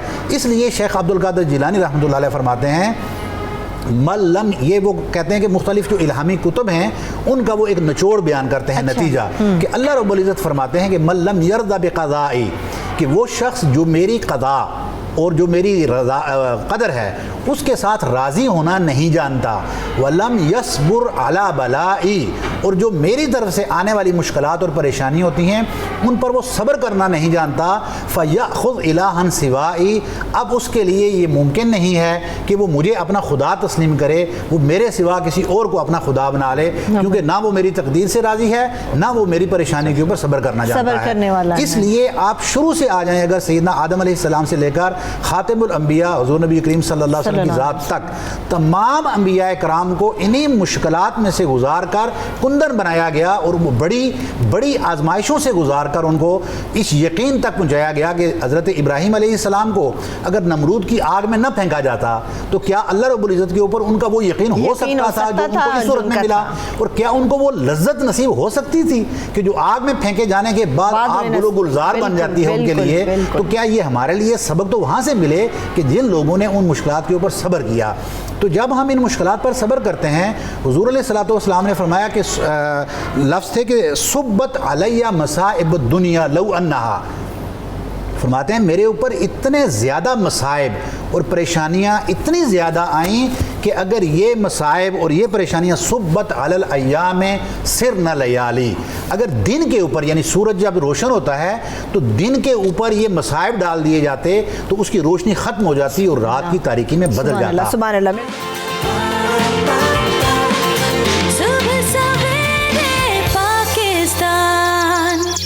मेरे साथ कराची से ही याहिया भी हमारे रेगुलर कॉलर मौजूद हैं, उनसे बात करते हैं। याहिया, आज के मौजू पर क्या बात करेंगे? अस्सलाम वालेकुम आपके मौजूद मेहमानों को। वालेकुम बहुत अच्छा मौजू आपने लिया, क्योंकि हर आदमी कोई ना कोई प्रॉब्लम में, हर आदमी शिकवा शिकायत जरूर करता है। लेकिन मैंने जिंदगी में देखें सरबत, मैंने बहुत देखी हैं प्रॉब्लम्स। यकीन करें कि मैं अपने घर में अपनी फादर की बीमारी देखी, मदर की बीमारी देखी, मेरे 2 जवान भाइयों की डेथ देखी। लेकिन जो मुझे मेरे वालिद ने तालीम दी थी कि सब्र और शुक्र का साथ रहना, आज मैं अल्लाह का शुक्र ही अदा करता हूँ कि चलो मेरे हाथ पैर तो सलामत है, मुझे इतनी बात तो कहने की हिम्मत हो रही है, या इतनी अल्लाह ने साथ दी कि मैं आपसे गुफ्तगू कर रहा हूँ। तो अगर हम अपनी पॉजिटिव चीज़ों को देखना शुरू करें ना, तो हमारी बहुत सारी चीज़ें, हमारे दिल को सुकून मिलता है। और मैं इतना मुतासिर हुआ, इन्होंने जो हम कुरान को है ना सिर्फ हम पढ़ते हैं और एक मतलब पढ़ के उसको छोड़ देते हैं, हम समझते नहीं है जो वाक़यात इन्होंने, जो हज़रत इब्राहिम का वाक़या है, सूरह यूसुफ है, बहुत सारे क़ससुल अंबिया के, ये वो आपको टीचिंग है कि भाई आप जब किसी सही राह पे चलते हो तो तकलीफें आप उठाते हो, लेकिन ऑन द लॉन्ग रन आपको एक सुकून मिलता है। मेरा सवाल आप दोनों हजरात से ये है, देखिए हमारे यहाँ माशरे के अंदर एक नाशुक्री का एक सिलसिला शुरू हो चुका है। हम हर नेमत को रियलाइज नहीं कर रहे कि छोटी छोटी नेमत, आंखों की नेमत, देखने की नेमत जो हमें अल्लाह पाक ने दी हुई है, अगर हमारे पास औलाद है उसकी नेमत, हमने अपने आप को खुद मुश्किलों में इसलिए डाल लिया है कि हमारी ख्वाहिशाएं लामुतनाई हो गई हैं। तो जब हम ख्वाहिशों के गुलाम बन जाते हैं तो हमारे यहाँ सब्र और शुक्र का मादा निकल जाता है। इस पर जरा गुफ्तगू कीजिएगा। Thank you so much. Thank you so much Yahya. यहीं से आपसे सिकंदर स्टार्ट लेंगे जो याहिया ने बात की। अच्छा, मैं सर की बात को कोट करूंगा। सर ने बड़ी ज़बरदस्ती बात की आजमाइश और सब्र के ऊपर। देखें, एक चीज़ है हमें समझनी चाहिए कि हमारे माशरे में, ख़ास तौर पे मैं नौजवानों के हवाले से बात कर रहा हूँ, देखिए हमारे पास कब जो परेशानी आ जाती है तो हम लोग हाथ पे हाथ रख के बैठ जाते हैं, ठीक है, और हम उसको सब्र का नाम देते हैं कि हमने अब सब्र कर लिए, हमने सब्र कर लिए और अब सब इंतज़ार कर रहे होते हैं, अब कोई वो कारनामा, सब्र होता है, हाथ पैर अपने छोड़ के हम बैठ जाते हैं, ठीक है, कोई मौजज़ा होगा और हम कामयाब हो जाएंगे, ऐसा नहीं होता। देखें, सब्र के साथ साथ आपको तदबीर भी करनी पड़ती है, आपको कुछ स्ट्रैटेजी बनानी पड़ती है कि मैं इस परेशानी से किस तरह से बाहर आऊँ। अगर आप सब्र करके हाथ पे हाथ रख के बैठ जाएंगे तो आप उस परेशानी से बाहर नहीं आ सकते। भी नहीं होगा, ठीक है, ये सब्र भी नहीं कहलाता, इस्तिकामत सब्र है। हाँ, आपको स्ट्रेटजिकली आगे जाना पड़ेगा, ठीक है, सोचना पड़ेगा। मिसाल के तौर के ऊपर किसी की जॉब नहीं हो रही, उसको रास्ते निकालने पड़ेंगे, रास्ते ढूंढने पड़ेंगे, अपने अंदर का जो इंसान है उसको तलाश करना पड़ेगा। जब सेल्फ एक्चुअलाइजेशन आपकी आ जाती है, आप अपने अंदर के इंसान को पहचान लेते हो, फिर आपके सामने कई दरवाजे खुल जाते हैं। जब आप अपनी तलाश नहीं कर पाते तो आपके अंदर का इंसान जब सामने नहीं आता, आपके खुद अपने सामने नहीं आता, तो आपको हर खुला हुआ दरवाज़ा भी बंद नज़र आता है, ठीक है। आपको स्ट्रेटजी बनानी पड़ेगी। फिर जो मैं बात कर रहा था यकीन की, देखें जब आप मुश्किल वक्त में होते हो तो लोग आपको छोड़ जाते हैं, आपको उसके ऊपर सब्र करना है। अच्छा, वाकई ऐसा होता है सिकंदर साहब कि लोग छोड़ जाते हैं, हम महसूस करते हैं कि भाई देखो पहले मेरे साथ इतनी बात करता था, मुझे देखते ही रास्ता बदल लेता है। माजरत के साथ हम जिस माशरे में रहते हैं, यहाँ पे हर शख्स कामयाब शख्स के साथ जुड़ना पसंद करता है। चढ़ते सूरज को सलाम, ठीक है, चढ़ते सूरज के लोग पुजारी होते हैं। जब आप तकलीफ में जाते हैं, धीरे धीरे आपके अपने छोड़ने जाते हैं, आपके दोस्त आपको छोड़ते हैं, आपके रिश्तेदार आपको छोड़ते हैं। ऐसी चीज़ों पे आपको सब्र करना पड़ता है, जहाँ पे सब्र करना बहुत बड़ा एक मार्का होता है, ठीक है। लोगों के सख्त रवैयों पे आपको सब्र करना है, सीवी की रिजेक्शन पे आपको सब्र करना है, लोगों के छोड़ जाने पे आपको सब्र करना है, आपको इस इंतहा का सब्र करना है कि आपको सब्र के ऊपर भी सब्र करना पड़े। और फिर नेक्स्ट स्टेज आएगी आपकी यकीन के ऊपर, और आपकी अल्लाह की ज़ात पे यकीन, उस पे कामिल यकीन होना चाहिए कि जो होता है अल्लाह से होता है, किसी गैर से नहीं होता। और वो आपको हर मुश्किल से निकालेगा, ऐसे ऐसे हादसों से बचाएगा, ऐसे ऐसे मुश्किल रास्तों से आपको बचाएगा कि आप सोच नहीं सकते, और अंधेरे में आपका उजाला पैदा कर देगा। लेकिन वो यकीन तब आएगा जब हम यकीन करने की कोशिश करेंगे। हम यकीन नहीं करते, हम सब्र करके हाथ पे हाथ रख के बैठ जाते हैं और सोचते हैं कि कोई मौजज़ा होगा, ऐसे नहीं हो सकता। सही, ठीक है। और जो दूसरी बात कर रहे थे याहिया साहब, मैं उनको अप्रिशिएट करता हूँ। उन्होंने जो तकलीफ़ात देखें, उनके साथ साथ उनके अंदर एक एनर्जी भी होगी आगे बढ़ने के लिए। जस्ट ये नहीं होगा कि जस्ट ये नहीं होगा कि उन्होंने अपने पेरेंट्स को खो दिया, ठीक है, उनकी बीमारी, अपने बहन भाइयों को खो दिया, लेकिन साथ में उनके अंदर कुछ ना कुछ डिज़ायर होगा, मोटिवेशन होगी, जिसकी वजह से वो आगे बढ़ रहे होंगे। और आज इतनी कॉन्फिडेंस के साथ बात कर रहे थे कि मैं आज माशाल्लाह इस लिहाज से मैं बात कर रहा हूँ। सही है, ठीक है। वक्त मेरे पास बिल्कुल ख़त्म हो गया। Thank you so much Sikandar Khan, और thank you so much Baghdadi sahab, आपके भी वक्त का बेहद शुक्रिया। हमारी शेफ़ भी बड़ा ज़बरदस्त काम कर रही है। अगर पॉसिबल है तो मैं ज़रा मूव कर लेती हूँ हमारी शेफ़ की तरफ और बात कर लेते हैं कि आयशा ने अभी तक क्या तैयार किया है। बड़ी ज़बरदस्त किस्म की खुशबू तो आ रही है मुझे, मगर मुझे ये देखना भी ज़रूरी था कि आयशा बना क्या रही है। अच्छा, यहाँ पे टोस्ट तो बन गए हुए हैं। जी बिल्कुल, और असेंबलिंग हो रही है। असेंबलिंग हो रही है। और यहाँ पे ये एग फ्राई क्यों किया जा रहा है? बाय द वे, ये एक हमारा जो सैंडविच है उसके अंदर हम रखेंगे, बिकॉज एक नई इनोवेशन है। हम लोग दूसरी तरह तो बॉइल्ड एग लगाते हैं, इस तरह हम लोग एग नहीं लगाते। तो ये एक बड़ा अच्छा सॉसी सा एग, हाफ फ्राइड एग। मैं वैसे सीख नहीं पाई, अभी जब ब्रेक होगी ना तो फिर मैं आयशा से पूछूंगी कि आयशा आपने किस तरह से से बनाया था, लेकिन हमारे देखने वाले जो हैं उनको ये बेनिफिट हुआ है कि वो साथ साथ देखते रहें कि आयशा ने किस किस तरह से चीज़ें मैनेज की हैं। अभी ये फिर असेंबलिंग होगी, फिर इसके साथ साथ आप काम भी करती रहे। असेंबलिंग हो गई है, कुछ हो रही है। ठीक है। अभी ये जो सैंडविचेस आपने बनाए ये कौन कौन से बना लिए? ये सिंपल ग्रिल चिकन सैंडविच है। ठीक है। इसमें हमने सबसे पहले माया लगाई है, एक स्लाइस 2 स्लाइसेस पे, और एक पे हमने केचप लगाई है। उसमें हमने सैलेड लीफ रखे हैं, ये लेटस रख लें और कुकम्बर रख लें, टमाटर रख लें, और उसके साथ चीज़ स्लाइस। मैं ट्राई कर सकती हूँ एक? Of course of course. मैंने कहा भाई फ़ायदा उठाया जाए और ट्राई किया जाए। ये भाई बहुत ज़्यादा बहुत बड़ा है, मैं ब्रेक नहीं लूँगी, मेरी इससे लिपस्टिक ख़राब हो जाएगी। मैं ब्रेक नहीं लूँगी और आपको दिखाऊंगी, बताऊंगी भी कि कितना मज़े का सैंडविच बनाया है। अच्छा, इसको हम किस तरह से अभी इसको सेट करेंगे? जैसे हमने ये बनाया, इसी के अंदर हम एक जो है लेयर के अंदर इसको एडजस्ट करेंगे। ठीक है। Then it will be okay. और सुबह सुबह जिन लोगों ने अर्ली मॉर्निंग उठना होता है, फटाफट ब्रेकफास्ट चाहिए होता है बच्चों के लिए, बड़ों के लिए, तो ये कितना टाइम टेकिंग होगा? मैंने तो देखा आपने बड़ी जल्दी बना लिया है। इट्स वेरी क्विक, जल्दी से बन जाता है। अच्छा, आपको रात को चीज़ें प्रिपेयर करके सोना पड़ेगा? लेकिन ज़रूरी नहीं। अच्छा। बिल्कुल ज़रूरी नहीं, आप चिकन को मैरिनेट करें बस। ठीक है। और सुबह को जैसे उसको फ्राई कर लें ग्रिल में, या कर लें, या इलेक्ट्रिक ग्रिलर में कर लें, या फ्राइंग पैन में भी कर सकते हैं। It's not a big deal. अच्छा, मैं देख रही हूँ चिकन के पीसेस बहुत ज़्यादा स्मॉल हैं, छोटे छोटे से पीसेस हैं। इसको बड़ा भी हम कर सकते हैं? बड़ा भी कर सकते हैं, बड़ा भी कर सकते हैं, लेकिन उसकी वजह ये है कि वो फिर सम टाइम खाते हुए जो है वो लटक के बाहर आ जाता है। तो कोशिश करें कि छोटे पीसेस बनाएं ताकि इजीली आप खा सकें। ठीक है। अभी हम एग को अगर रख दें तो अभी होगा या इसमें थोड़ा टाइम लगेगा? थोड़ा सा टाइम लगेगा, बिकॉज अभी मुझे बाकी की असेंबलिंग करनी है। आप करती रहिए, साथ साथ हम अपने देखने वालों को भी बताते हैं कि आयशा क्या कर रही हैं। जी बिल्कुल। सैलेड लीफ हम लगाएंगे सबसे पहले। हाँ, ये मेहरबानी करके अच्छा वाला लीजिएगा, जैसे आयशा ने अच्छे लिए हैं। लोग ऐसे ही बासी से उठा लेते हैं ये सैलेड लीव्स जो होते हैं, और बड़े मुझे बुरे लग रहे होते हैं। जी बिल्कुल, आप लेटस लें, वो आई फील के वो ज़्यादा अच्छी चॉइस है। और जितनी ही ग्रीन चीज़ें आप ऐड करते जाएंगे वो आप लोगों की सेहत के लिए उतनी ही मज़ेदार होती हैं। वेट लॉस भी होगा। हाँ बिल्कुल बिल्कुल। अच्छा बगदाद साहब, शौहरों को मनाने के लिए तो बीवियां करती हैं, तो क्या ये अच्छा होगा शौहर भी बीवियों को मनाने के लिए कर लें? बिल्कुल, मैं तो इसमें 100% एग्री हूँ जनाब। मेरी लोग मुखालफत भी करते हैं कि किचन में नहीं जाना चाहिए। अच्छा। मैं तो खुद भी, अब तो कम हो गया, लेकिन पहले तो मैं बहुत किचन में जाता था और बेगम के साथ हेल्प होती है और ये करनी चाहिए। ये अच्छा लगता है। उनके पास टाइम हो वो हेल्प करें, बल्कि बाज़ों का तो ऐसा करें कि उनको फ्री करें। वैसे अना का मसला नहीं, मर्दों को अपनी अना का मसला नहीं बनाना चाहिए।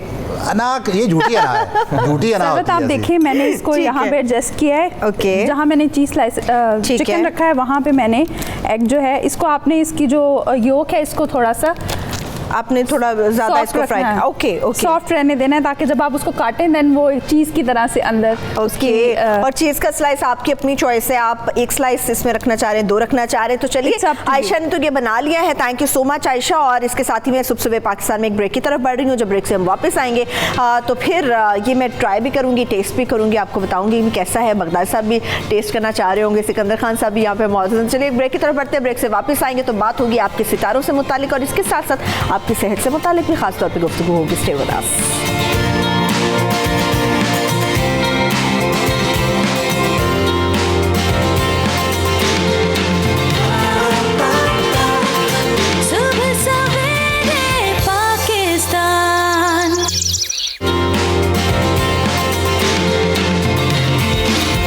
स्टूडियोज़ में मारूफ ऑस्ट्रोपॉमिस्ट हमेशा हमारे साथ मंडे मॉर्निंग में मौजूद होते हैं। अली जैदी साहब, बहुत शुक्रिया जैद साहब, थैंक यू सो मच आपके वक्त का। और इसके साथ साथ हम सबके बहुत ही फेवरेट माहिर फल्कियात आगा बहिश्ती साहब भी हमारे साथ मौजूद हैं। आगा साहब, थैंक यू सो मच आपके भी वक्त का। अच्छा आगा साहब, नए हफ्ते का आगाज़ तो हो गया है और नए हफ्ते के आगाज़ पे कौन कौन से स्टार्स हैं जो कि हमें उरूज पर नज़र आते रहेंगे? बिस्मिल्लाहिर्रहमानिर्रहीम। अल्लाहुम्मा कुल्ल वलीकल हुज्जत इब्न अल हसन सलवातुक अलैहि व अला आबाइहि फी हाज़िहि साअह व फी कुल्ली साअह वलिय्यन व हाफ़िज़न व क़ाइदन व नासिरा व दलीलन व ऐना हत्ता तुस्किनहु अर्ज़क तव्वाअन व तुमत्तिअहु फ़ीहा तवीला बिरहमतिक या अरहमर राहिमीन। बहुत शुक्रिया। और इस दफ़ा जो सियारों की जो मूवमेंट है वो दलो हूत सरतान, ये 3 जो बुरुज, अलबत्ता मैं तो सियारों और सितारों से करता हूँ, अलबत्ता बुरुज क्योंकि इल्म जफ़र से इसका ताल्लुक़ होता है। और इस बुनियाद पे मैं ये कह सकता हूँ जिनकी सरतान के जो बुरुज है उनके लिए आने वाले जून जुलाई अगस्त में इनकी शादियों के जो मसाइल है, जॉब के मसाइल है, घरेलू नाचाकी, कारोबारी मसाइल, उनके लिए बहुत अच्छा। ये 3 जो बुर्ज जिन लोगों की ताल्लुक़ है उनके लिए 2020 बिलखुसूस बहुत खूबसूरती के साथ आगे बढ़ रहा है। अलबत्ता अगर इस हफ्ते में हम देखें तो हमल वालों के लिए थोड़ी सी ज़वाल की कैफियत है और खुसूसन नए जो कारोबार करना चाहते हैं या शादी या रिश्ते, तो इस हफ्ते तक वो लोग थोड़ा सा इंतज़ार करें। अगले हफ्ते से यानी बुध से तब्दीलियों का सिलसिला जो है वो शुरू हो रहा है। फिर उनके लिए आसानियाँ पैदा होंगे और जो रुकावटें हैं, मसाइल है, मुश्किलात है या कामों में देरी होने वाली है, उनमें कमी आएगी और हालात में बेहतरी के साथ साथ अच्छी ज़िंदगी की तरफ आगे बढ़ेंगे। सही। तो मिन जुमला और इन तमाम चीज़ों के बावजूद भी अगर कोई काम फिर भी करना चाहता है, कोई मजबूरी है या कोई ऐसा मसला है जिसको हर हाल में इंजाम देना है, तो बाहर के सूरह अखलास पढ़िएगा और उसके साथ सदका, कोई भी सदका वो होता है जो इंसानों तक पहुँचे। ये याद रखिएगा कि सदका के जो तशरीह की गई है कुरान से या रसूलुल्लाह सल्लल्लाहु अलैहि वसल्लम से, जी सदक़े की मानी यही है कि आपका जो सदका है किसी मुस्तहक तक पहुंचने चाहिए। तो कोई भी चीज़ दी जाए, खाना पीने से लेकर कपड़ा तक या घर तक, जायदाद तक, जो भी देने चाहे मुस्तहक तक पहुंचता है तो वो सदका अदा होता है। तो राह खुदा में खुदा की खुशनुदी के लिए अगर कोई भी ये काम इंजाम देकर अपने काम आगाज़ करना चाहे करें, क्योंकि खुदा हर चीज़ को दूर करने वाले हैं। हमारी इल्मी राय अपनी जगह पर है, मगर खुदा इन मुसीबतों को, परेशानियों को, आपको मालूम है सदका देने से मौत को भी 3 दिन के लिए हदीस रसूल खुदा सल्लल्लाहु अलैहि वसल्लम में ताखिर की जाती है। तो सदका से बलाएं, मुसीबतें टल जाती हैं। सदका दे के काम कर सकते। वैसे सितारों के हिसाब से ये जो हमल वालों के लिए एहतियात की जरूरत है। ठीक है, अच्छा हमल वालों के लिए सिर्फ एहतियात की ज़रूरत है। कारोबार के हवाले से तो आपने बता दिया, मगर जैदी साहब अगर नौकरी की बात की जाए, बहुत सारे लोग हैं जो नौकरियों की वजह से परेशान होते हैं और बहुत सारे लोग हैं जो आज इंटरव्यूज़ देने के लिए जा रहे हैं। बहुत सारे लोगों को कॉल का इंतज़ार है कि पता नहीं कॉल आएगी नौकरी की या नहीं आएगी। नौकरी के एतबार से कौन कौन सा स्टार आप समझते हैं कि उरूज पर है और कौन सा स्टार है जो कि गर्दिश में है? नौकरी के हवाले से जिनका चांस है वो बुर्ज लियो है। इनका टाइम शुरू हो रहा है मंगल के दिन 4:19 पर। ये टाइम इनका मंगल का शुरू है और इनको मंगल के दिन चांस है। और इसके साथ है विर्गो, इनका दिन शुरू हो रहा है जुमेरात का और 3:51। ये इनका बेहतरीन टाइम अभी शुरू हो रहा है। और इसके साथ जो तीसरा बुर्ज है वो बुर्ज लिब्रा है, तो इनका 12 सोमवार के दिन, और ये मिज़ान का ही है। आपको पता है कि आज के दिन से मिज़ान वालों के वो माह शुरू हो जाता है। बिल्कुल, तो मैं बता दूं देखने वालों को, मेरे वाले स्टार की बात कर रहे हैं। हाँ, शुरू तो होने वाला है। इसका वक्त तो शुरू हो जाएगा 12:50 सोमवार यानी कि आज के दिन से। लेकिन इनका जो बेहतरीन वक्त शुरू हो रहा है वो हफ्ते के दिन 3:03 पर दोपहर। अच्छा, तो ये 3 बुर्ज ऐसे हैं जिनको बहुत ज़्यादा चांस है। और स्कॉर्पियो है, इनके भी चांस है, लेकिन इनका कुछ टाइम पीरियड कुछ वाज़िया नहीं है। जिनके ये टाइम पीरियड वाज़िया थे 3 बुर्ज के, वो मैंने आपको बता दिए हैं। बकाया जो बुर्ज हमल है, इनके काम तो फ़िलहाल बनते और बिगड़ते रहेंगे। जो टॉरस है, इनके तालीमी मामलात में कामयाबी के इम्कानात हैं, लेकिन माली मामलात इनके अल्तवा का शिकार रहेंगे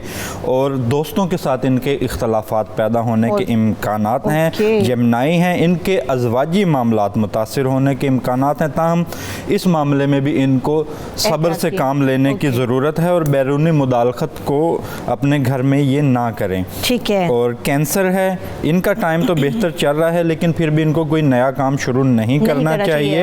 हालात बेहतरी की तरफ इनके जा रहे हैं, लेकिन जो कैंसर आर्टिस्ट हैं इनका टाइम अब बेहतर शुरू हो रहा है। अच्छा, ठीक है। जो जिनके पहले आपने बात की वो कब से अपना अगर कोई कारोबार शुरू करना चाहते हैं कब से करें, अभी अगर अवॉइड करें तो? अभी ये तकरीबन अक्सर जो मैं सितारों की सब सितारों के पोजीशन देख रहा हूँ तो ये कुछ बेहतर वक्त नहीं है। जो जिनके ये 3 के बेहतर वक्त आए थे, टाइम पीरियड अच्छा शुरू हुआ था, वो मैं बता चुका हूँ। और ये 7 दिन आप ठहर जाएं क्योंकि 30 तारीख से फिर अकरब शुरू हो रहा है, वो 2 तारीख तक रहेगा। 3 दिन का तो ये यानी कि 2 अक्टूबर तक तो अकरब लगेगा।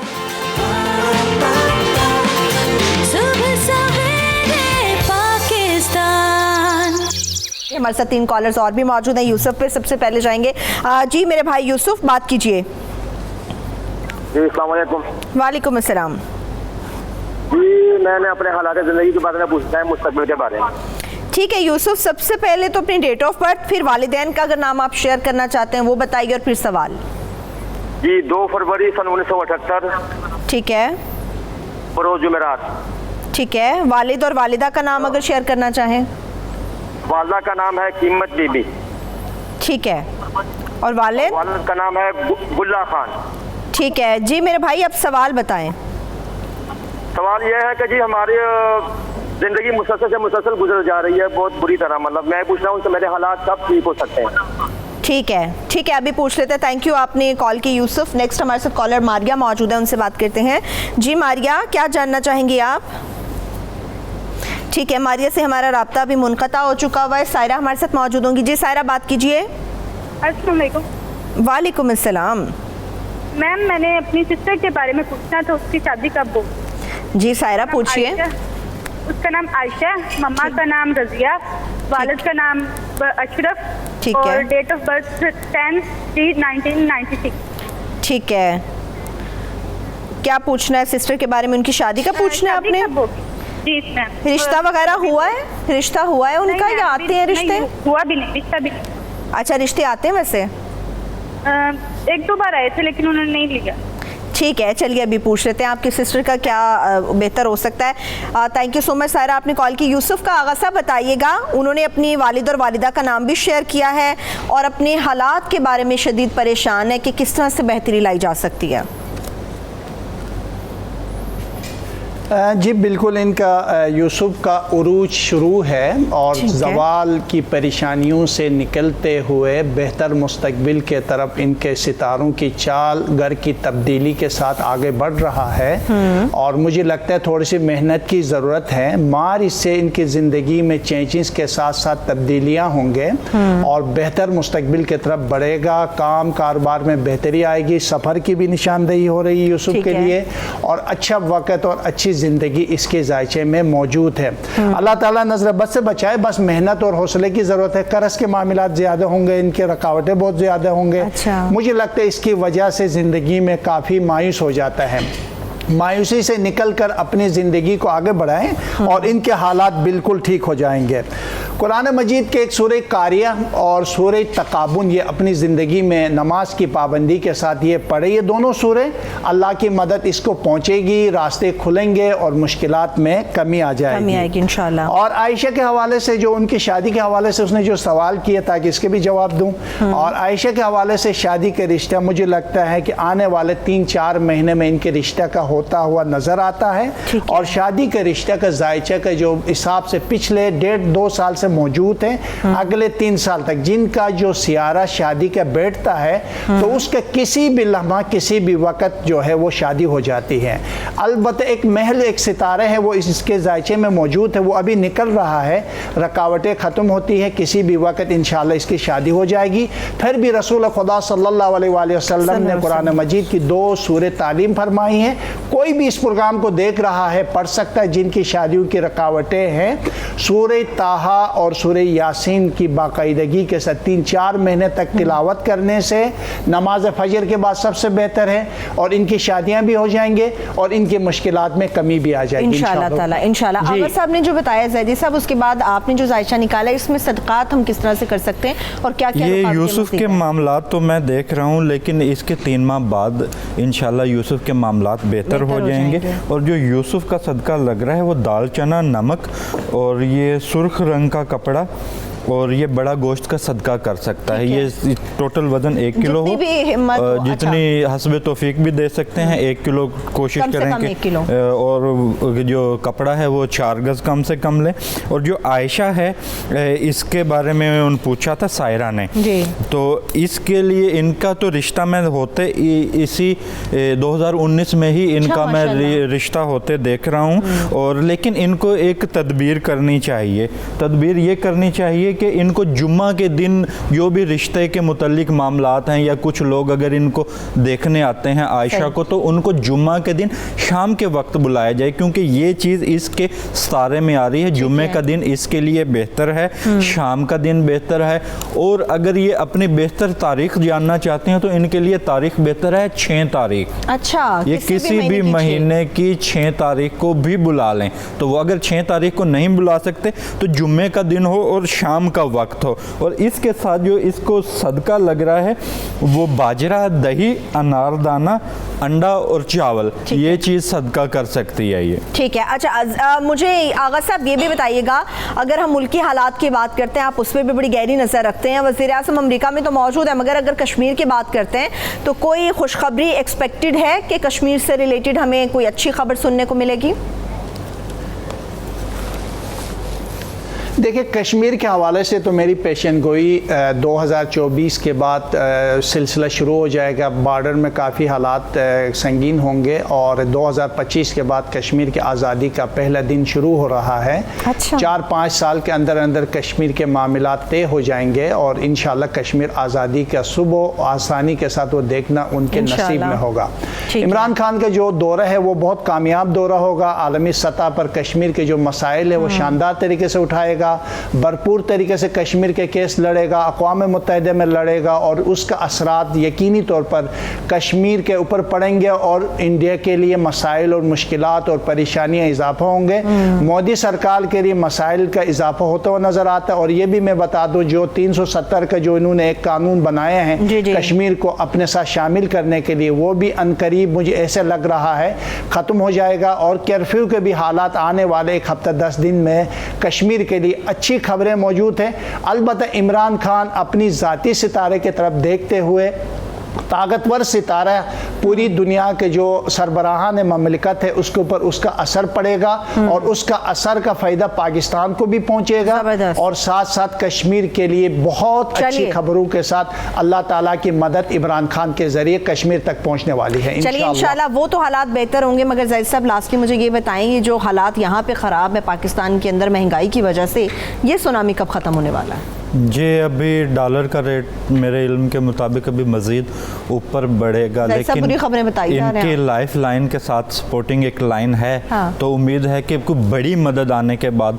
ये कीमतों में ठहराव आ जाएगा। हाँ। लेकिन इसमें अभी 3 माह हैं।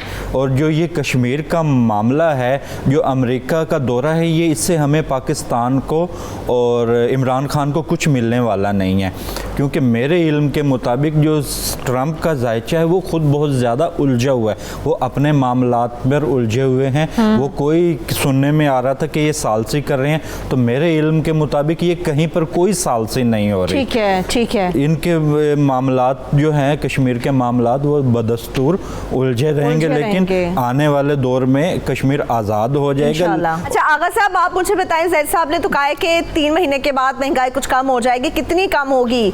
आम आदमी 2 वक्त की रोटी खा सकेगा? देखिए, अगले डेट से मेरी ये पेशन गोई, जब इमरान खान बरसर इक़्तिदार में भी नहीं आया था उस वक्त ही यही पेशन गोई थी। अगले डेट से 2 साल तक पाकिस्तान के लिए मुश्किलात, मसाइल है और कुछ प्रॉब्लम है। उसके बाद पाकिस्तान हमेशा के लिए महंगाई से आज़ाद हो जाएगा, मसाइल, डॉलर नीचे आ जाएगा और अगले 10 साल में ये मेरी पेशन गोई है, दुनिया की महंगी तरीन करेंसियों में से पाकिस्तान की करेंसी होने वाले हैं। पाकिस्तान का मुस्तकबिल इंतहाई रोशन, इंतहाई खूबसूरत है। खुदा पे भरोसा रखे, पाकिस्तान बहुत आगे जाने वाला है और पाकिस्तान की किस्मत में जो खुशखबरियाँ मौजूद है, अल्लाह करे जो इल्मी लिहाज से जो देख रहे हैं उसे मद्देनजर रखते हुए मैं ये कह सकता हूँ, आने वाले 10 साल में दुनिया पाकिस्तान के वीज़ा के लिए तरसेगी इंशाल्लाह। इंशाल्लाह। बहुत शुक्रिया, thank you so much Agha Bahishti sahab, आपके वक्त का बहुत शुक्रिया। अली ज़ैदी, आपके भी वक्त का। और आप करें सुबह सवेरे पाकिस्तान में एक छोटी सी ब्रेक और मैं इंजॉय करूँगी वो मज़ेदार से सैंडविच जो कि इस वक्त तैयार हो चुका हुआ है।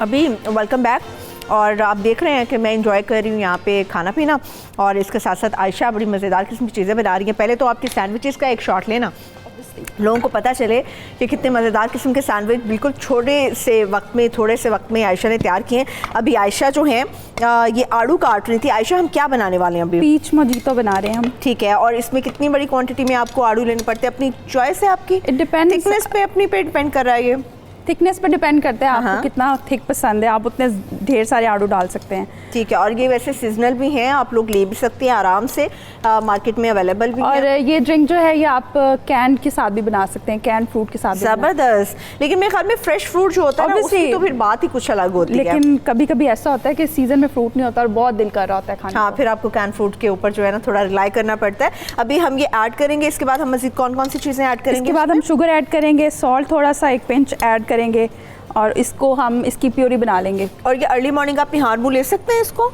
ये तो कोई न्यूट्रिशनिस्ट ही बता सकता है। लेकिन मुझे जितना मज़ेदार लग रहा है, मेरा ख्याल है मॉर्निंग में आपके सैंडविचेस हो और फिर ये मज़ेदार किस्म का जूस हो। बिकॉज इसमें फ्रिजी ड्रिंक यूज़ हो रहा है। ठीक है, तो इसके लिए मैं कुछ कह नहीं सकती कि मतलब फ्रिजी ड्रिंक जो है वो ठीक है। और इसमें पानी हमने कितनी तादाद में ऐड करना है? इतना कि ये प्यूरी बन जाए। ठीक है, और ये थिकनेस जो है वो आपकी अपनी चॉइस है। आयशा तो ये बना रही है, मगर इसके साथ साथ जब हम बात कर रहे होते हैं ब्रेकफास्ट की, तो ये ओवरऑल डिपेंड कर रहा होता है कि हमारी हेल्थ कितनी ज़्यादा इंपॉर्टेंट है। और जब हम हेल्थ की बात करते हैं तो फिर हमारे साथ हमारे गेस्ट भी मौजूद होते हैं। और मंडे का जब आगाज़ होता है या हफ्ते का आगाज़ होता है, मंडे शो में हमारी ये कोशिश होती है भरपूर कि हमारे साथ वो गेस्ट मौजूद हों जो कि हमें हमारी एक्सरसाइज से रिलेटेड, हमारी सेहत से रिलेटेड बहुत सारी चीज़ें जो है वो बता सके। तो अभी हमारे साथ जो हमारे मेहमान मौजूद हैं, पहले भी हमारे सेट पे तशरीफ़ ला चुके हैं और बहुत सारी बातें आपकी सेहत से रिलेटेड हम इनसे कर चुके हैं। तो अभी मेरे साथ यहाँ पर हमारे सेट पे रहमान साहब, अली रहमान साहब मौजूद हैं। और फिटनेस की जब हम बात करते हैं तो रहमान हमें बहुत अच्छी मज़ेदार किस्म की टिप्स भी दे रहे होते हैं और बता भी रहे होते हैं कि कौन कौन सी चीज़ें हमें ऐड करनी है। और इसके साथ साथ वसीम ताई साहब योगा एक्सपर्ट हैं और पहले भी हमारे साथ योगा से रिलेटेड बहुत सारी बातें कर चुके हैं। आज ख़ासतौर पर दिन उन लोगों के लिए है, ख़वातीन के तो मैं वैसे बात करती हूँ, मगर आज मर्दों का दिन है। इधर मर्दों का दिन है आज।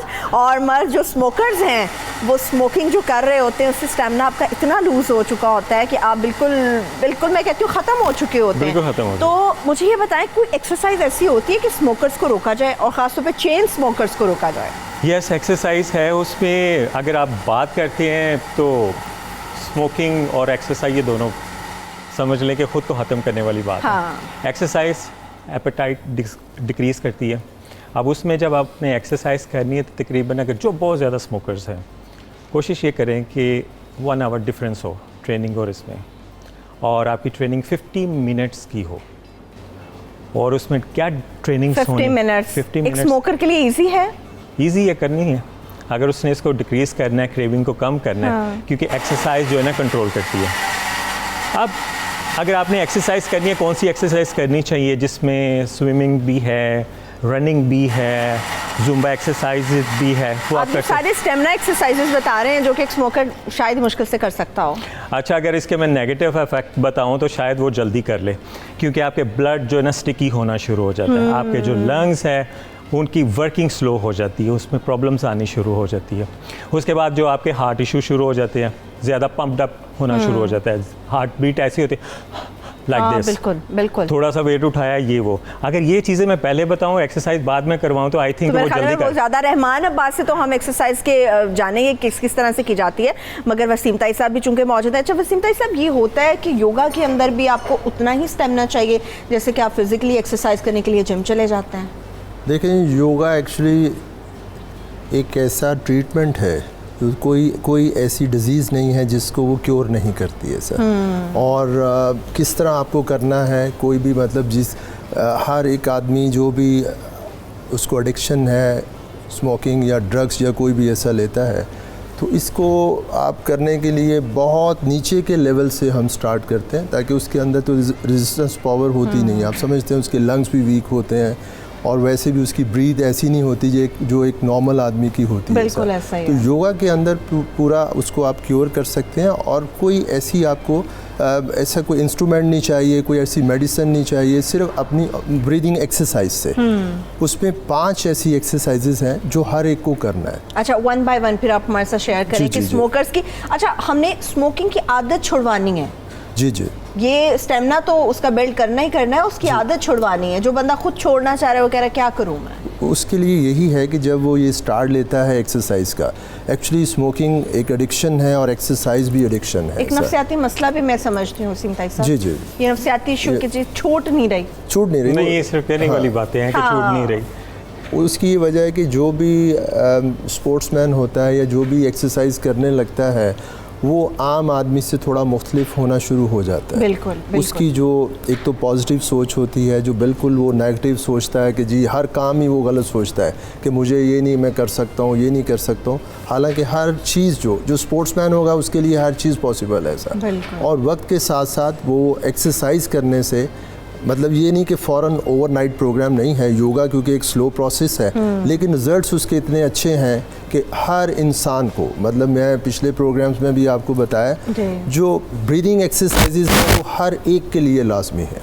और जो ये 5 एक्सरसाइजेज हैं अगर हर इंसान कर लेता है, ख़वातीन हैं या मेल में या फीमेल्स में, उनको हज़ारों बीमारियाँ, कम नहीं हज़ारों, और मैं उसको, और मल्टीपल हैं, और उसको मैं हर लिहाज से, मतलब ये कि मेडिकल साइंस के लिहाज से, मतलब वैसे उसको मैं पूरा बता सकता हूँ कि ये किन किन चीज़ों का इसको फ़ायदा हो सकता है सिर्फ 5 ब्रीदिंग एक्सरसाइजेज से। सांस की एक्सरसाइजेज ठीक है, पहले हमारे से ज़रा शेयर कीजिए ताकि जी। फर्स्ट उसमें आपको सिंपल, कोई भी जितना भी वो कोई ऐसा डेड स्मोकर है उसके लिए आसान है कि वो नाक से सांस लेना है उसको और मुंह से सांस छोड़ देना है। ब्रीद इन करना है और थ्रू माउथ, ये कोई मुश्किल काम नहीं है। फर्स्ट डे वो थोड़ा लेगा, ऐसे करेगा, सेकेंड डे थोड़ा सा इंक्रीज़ होगा, लंग्स थोड़ा स्पेंड होंगे। जैसे एक नया बैलून जो है आपको उसमें हवा भरते हैं तो कितना मुश्किल होता है, मुश्किल हो रही होती है, लेकिन जब 2-3 दफ़ा भर लेते हैं तो क्या होता है कि वो बहुत आराम से बिल्कुल स्ट्रेच हो जाता है। इसी तरह लंग्स होते हैं, जो हम थोड़ा सांस लेते हैं और उसके नीचे का जो हिस्सा है वो वहाँ तक ब्रीथ नहीं पहुँचती और उसको इन्फेक्शन स्टार्ट हो जाता है ऐसा। तो हमें स्टार्ट लेना है एक छोटा ब्रीथ से। अगले दिन आप करेंगे तो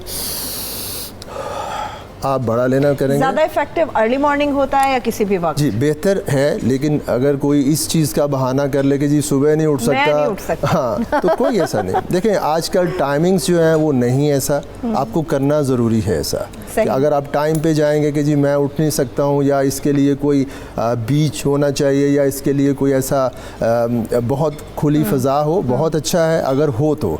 अगर नहीं है तो आप अपने रूम में कर सकते हैं, आप अपने जो है लॉन में कर सकते हैं। मतलब कई ऐसा है, सुबह का बेहतर है, अगर नहीं कर सकते तो किसी टाइम कर सकते हैं, टाइम भी कर सकते हैं। हमारे से कॉलर भी मौजूद है, सादिया, उनसे बात करते हैं। जी सादिया, क्या बात करना चाहेंगी आप? अस्सलाम वालेकुम। वालेकुम अस्सलाम। जी मैंने पूछा था अपने वेट के बारे में और एक्सरसाइज के बारे में। जी आपका वेट क्या है? मेरा 83। 83? जी। और आपकी एज क्या है सादिया?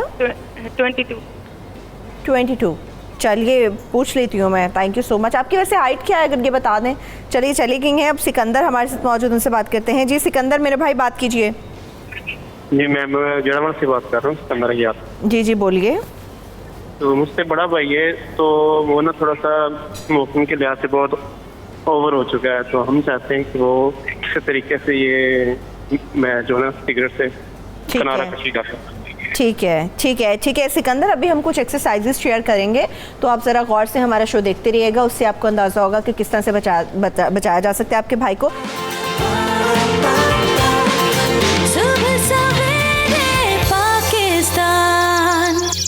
अभी रहमान से पूछे थे, रहमान इजी एक्सरसाइजेस कौन सी, जैसे अभी सिकंदर ने पूछा है इजी एक्सरसाइज, हम कहें कि चलिए आप यहाँ से स्टार्ट तो लें, जो लोग जिम जाना चाहते हैं तो वो क्या इजी एक्सरसाइज? इजी एक्सरसाइज में ये बताऊं कि घर में अगर आपने करना चाह रहे हैं तो पंचिंग बैग रख लें, वो एक्सरसाइज सबसे इजी है, कंपाउंड मसल एक्सरसाइज है। एक तो आपका स्टेमिना भी बढ़ेगा, ब्रीथ स्टेमिना भी बढ़ेगा। दूसरी बात ये कि सर ने अभी जिस तरह बताया कि वैक्यूम करना है आपने, ब्रीथ सर्कुलेशन को वैक्यूम करना है, उसकी आदत डालें, टाइमर रख लें आपको डेली बेसिस पता चल जाएगा कि आपका स्टेमिना किस लेवल पे जा रहा है, ये ईजी है। तीसरी एक्सरसाइज, कुछ ऐसी एक्सरसाइज हैं एरोबिक टाइप्स कि जो आपने कंपाउंड मसल एक्सरसाइज आपने करनी है, जिससे आपको पता चलेगा डे बाय डे मेरा स्टेमिना कितना बढ़ रहा है।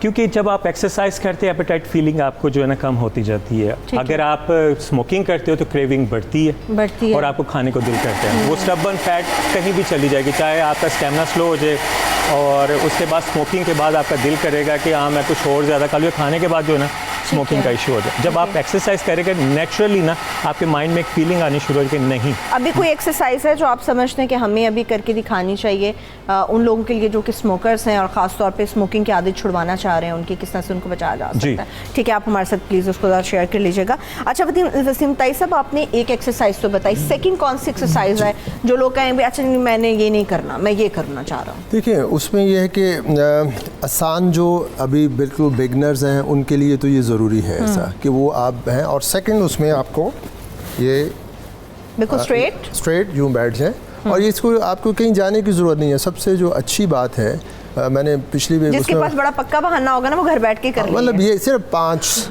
मतलब ये 5 अगर कर लेते हैं तो मैं आपको बता सकता हूँ कि इस 5 एक्सरसाइजेस के कितने फ़ायदे हैं, कितने फ़ायदे हैं। उसका हार्ट का प्रॉब्लम, उसका किडनीज़ का, उसका लंग्स का, उसके हार्मोन्स का, उसका ग्लैंड का, उसका थायराइड, यानी इन एक्सरसाइजेस से इतनी चीज़ें ठीक होती हैं। हाँ, और बेहतर जो ये सारी चीज़ें आप इतनी से सिगरेट से ख़राब कर रहे होते हैं जो वसीम ताई साहब और रहमान आपके साथ शेयर कर रहे हैं कि किस तरह से उनसे बचा जा सकता है। उसमें फर्स्ट तो मैंने जो बताया कि थ्रू नोज़ आप इनहेल करें और थ्रू माउथ एक्सहेल, और सेकंड आपको यहीं से मुंह बंद रखना है और पेट जब लिफ्ट करना है तो नाक से सांस आउट करना है।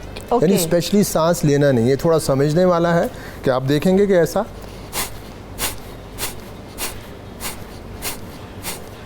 यानी उसी टाइम आपको जितना, यानी स्पेशली एक तो आप सांस लेते हैं ना तो आपको निकालना है ऐसा नहीं, जो सांस मौजूद है जैसे आप अंदर करें तो आप जब पेट लिफ्ट करना, इससे पेट भी आपका कम होगा, यानी स्किन सैग भी नहीं करेगी। और मैंने जैसे बताया कि 1000 फ़ायदे होंगे। नंबर 2 ये है, फिर एक बार देख लें, हाथ रखने का इसलिए है कि आपको फील होगा कि आप वाकई उसको लिफ्ट कर रहे हैं। हाथ जो है अपने बेली बटन के ऊपर रखना है, अपने स्टमक के ऊपर रखना है, किस जगह पे? देखिए रखना नहीं है, ये भी बड़ी पोजीशन की जी, लेकिन ये पोजीशन में शामिल नहीं है, इसको रखना नहीं है। सिर्फ एक नए आदमी के लिए, एक जो बिगनर है उसको ये फील हो कि मैं लिफ्ट कर रहा हूँ, ओके मेरे जो रैप्स हैं वो सही लग रहे हैं, ठीक है, मतलब उसको ये इसके लिए। लेकिन ज़रूरी नहीं है कि आप इसको जब स्टार्ट लेंगे तो 10 टाइम्स इसको कर सकते हैं और 3 टाइम्स करना है, 3 सेट्स जो है, और एक सेट में जो है 10 दफ़ा आपको करना है, ये करना होगा। ठीक है,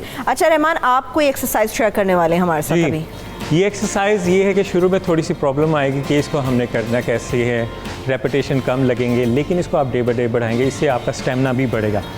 एक्सरसाइज इसको हम कहते हैं माउंटेन क्लाइंबिंग। जैसे आप कहीं इंक्लाइन शेप में ऊपर जा रहे हैं और हार्ट बीट भी थोड़ी अप होगी, अपर बॉडी को आपने स्टिफ रखना है और लोअर बॉडी नी पोजीशन को आपने फ्लोर पे नहीं लगाना। एक रिदम से पहले मैं स्लो लगाऊंगा, 1 2 3 4 5, लेकिन इसको स्पीड में लाना आपको, 1 2 3 4 5 6 7 8 9 10 30 रैप्स आपने लगाने, 13 काउंटिंग करने, 15 ईच साइड, 1 2 3 4, इसको आपने स्पीड से करना है। इस एक्सरसाइज को आपने करना है, फिर उसके बाद आपको लगेगा कि पता नहीं बहुत ज़्यादा सांस चढ़ गई है, लेकिन डे बाय डे आपको रिज़ल्ट मिलना शुरू होगा। एक आपका वैसे भी दिल करेगा कि नहीं, अगर मैं 3 पी रहा था सिगरेट अब मैं 2 कर दूं। नेचुरली आप में एक अजीब सी जो है ना मोटिवेशन बढ़ेगी, स्टेमिना बढ़ेगा कि हाँ मुझे इसको कम करना है। उसके बाद बॉक्सिंग अगर नहीं है तो आपने स्ट्रेट पोजीशन में, कि जैसे बॉल है, बॉल भी आप रख सकते हैं, इसको 1 मिनट आपने एक रिदम से मूव करने हाथ की पोजीशंस को, 1 2 3 4 5 6 7 शॉर्ट ब्रेथ में मूवमेंट करनी है। क्योंकि बॉक्सिंग एक ऐसी एक्सरसाइज है जिसमें कंपाउंड मसल चलने हैं और आपका स्टेमिना, हार्ट बीट, काफ़ी चेंजेस आएंगी पॉजिटिवली।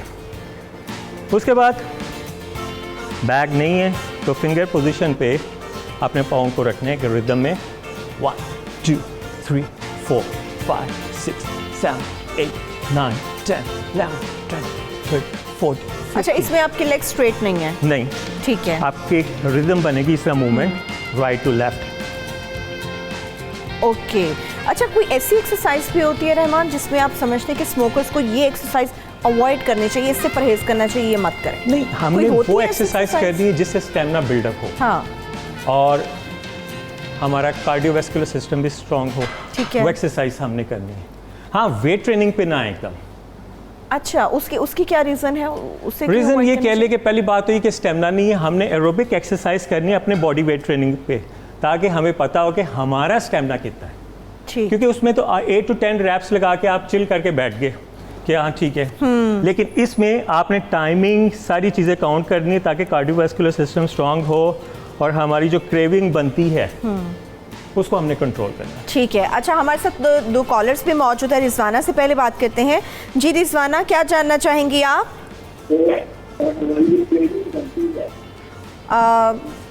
आई थिंक रिजवाना, आप अपने टीवी का वॉल्यूम जो है वो पहले बंद कर दीजिए, देन अगेन हमें कॉल मिलाइए, फिर इंशाल्लाह आपसे बात करते हैं। कुर्बान हमारे साथ नेक्स्ट कॉलर मौजूद है, उनसे बात करते हैं। जी कुर्बान, बात कीजिए। वालेकुम सलाम जी, मैं गौर किशन से बात कर रहा हूँ। जी जी, बात कीजिए मेरे भाई। कुर्बान अली चाचा, माशाल्लाह सेहत के हिसाब से जो ना रहमान भाई ने बहुत एक्सरसाइज सिखाई है, इससे भी हम जाहिर है फायदेमंद हो गए। लेकिन अभी ये पूछना है कि मैं सुबह को वॉक करता हूँ ना, तो वॉक करने से ना मेरे कमर में जो दर्द बहुत ज्यादा होता है। ठीक है। अच्छा, ये सिर्फ वॉक करने से होता है या वैसे सारा दिन भी रहता है? ना तब होता है, ज्यादातर मैं सुबह को तकरीबन 3 किलोमीटर वॉक करता हूँ ना, उस वजह से जन्म सिर्फ मुझे दर्द होता है। ठीक है, चलिए मेरे भाई, ये भी बड़ी अच्छी बात है कि दर्द अगर होता है भी फिर भी आप अपनी वॉक नहीं छोड़ रहे। ज़बरदस्त। अभी पूछते थे, थैंक यू, आपने हमें कॉल की। अच्छा वसीम ताई साहब, ये भी एक कॉन्सेप्ट है जिसका सिर्फ चलिए कमर दर्द का ही पूछ लेते हैं पहले। जिस तरह से कुर्बानी का कि वॉक करते हैं तो वॉक करते हुए कमर में दर्द होता है, उसकी रीज़न क्या है? ज़्यादा बैठने की वजह से? नहीं, अब एक तो एज फैक्टर होता है, उनकी एज ऐसी होगी। साथ कमर की एक्सरसाइज साथ साथ आपको यानी आफ्टर 35 और 40 हमारे योगा के अंदर कुछ एक्सरसाइजेज हैं जो 100% क्योर करती है। यानी डॉक्टर्स बोलेंगे कि नहीं ये उसको ऑपरेट ही होना है, लेकिन हम उसको ऑपरेट नहीं होने देते। और अल्लाह का शुक्र है कि हज़ारों नहीं लाखों लोग हैं जो क्योर हुए हैं। बिल्कुल। अब या तो मैं इनको अभी बता देता हूँ कि एक छोटी सी चीज़ है जो सारों ने करनी है, मतलब ये एक ऐसी एक्सरसाइज है प्लीज शेयर कर लीजिए जो मुझे वो फिर थोड़ा सा जी प्लीज आप उस तरफ बताना ही होगा। हाँ, आप और रहमान दोनों शेयर कर सकते हैं इसको। उसमें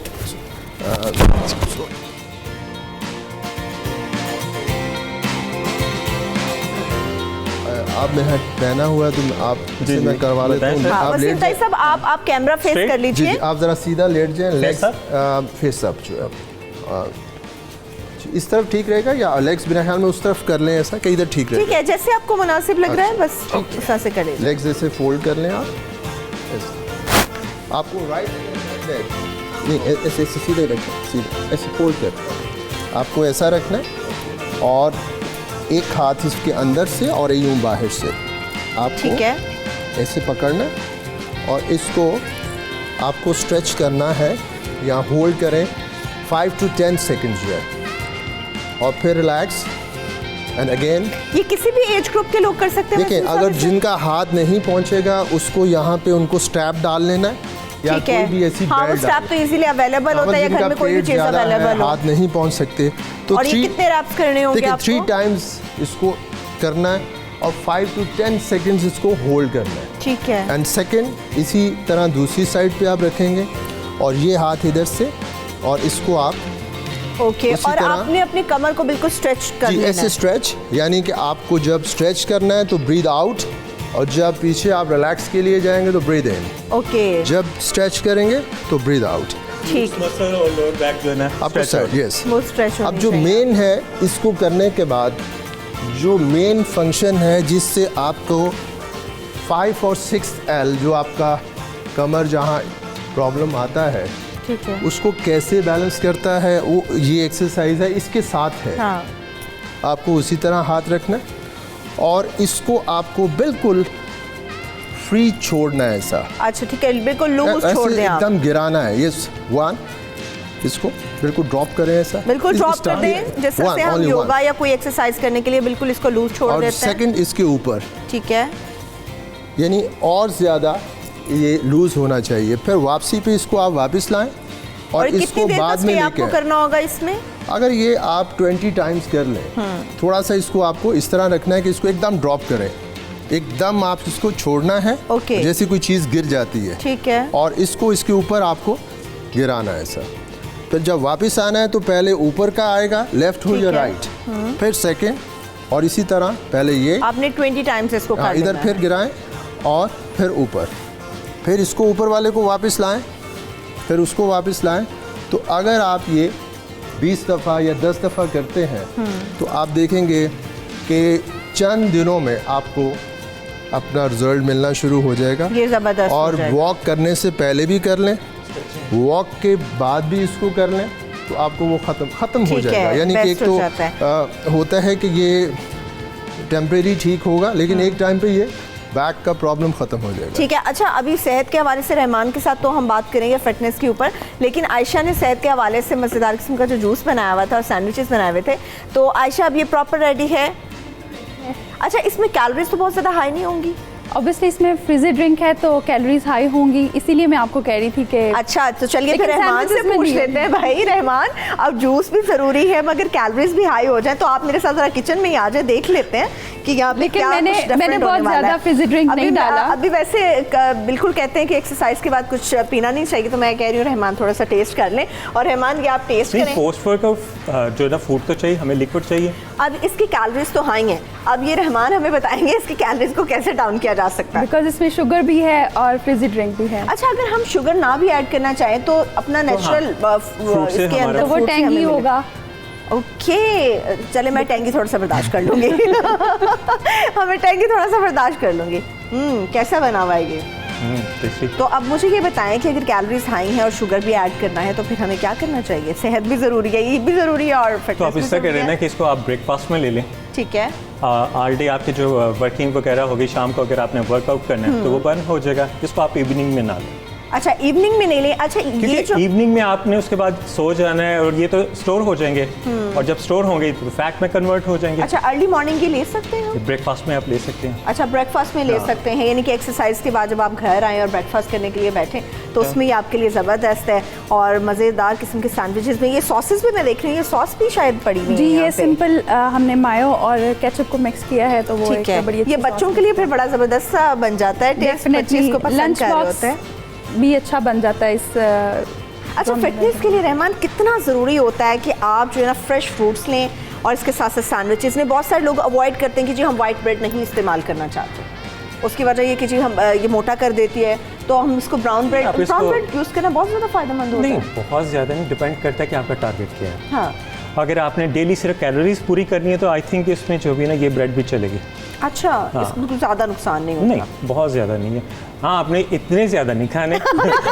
ये मैंने बनवाए तो बहुत ज़्यादा, लेकिन मैं खुद एक ही खाऊंगी। एक ही खाऊंगी। ये 3 तरह के हैं, 4 तरह के हैं, इसलिए ये बिकॉज ये हमने चीज़ सैंडविचेस जो बनाए हैं इसमें हमने चिकन भी ऐड किया है। ठीक है। इफ़ यू वांट आप इसको स्किप कर सकते हैं, लेकिन मैंने कुछ सैंडविचेस में चिकन भी ऐड किया। चिकन तो चलो हो गया ना, प्रोटीन आपका पूरा हो गया। नहीं, एग भी है ना उसमें, एग भी प्रोटीन है, चिकन भी प्रोटीन है, इतना प्रोटीन हमें चाहिए।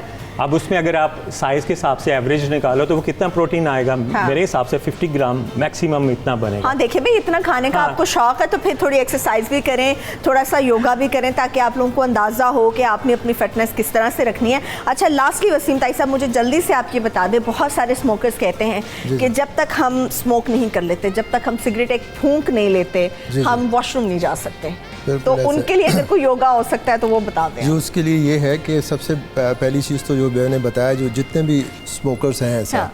तो एक चीज़ होती है कि आप स्मोकिंग करते हैं और अपना ट्रीटमेंट नहीं कर रहे हैं, जी, मतलब आप पीते जा रहे हैं और अपना बिल्कुल बेड़ा गर्क कर रहे हैं ऐसा, तो उन सब के लिए एक चीज़ है जो कि बिल्कुल नहीं छोड़ सकते।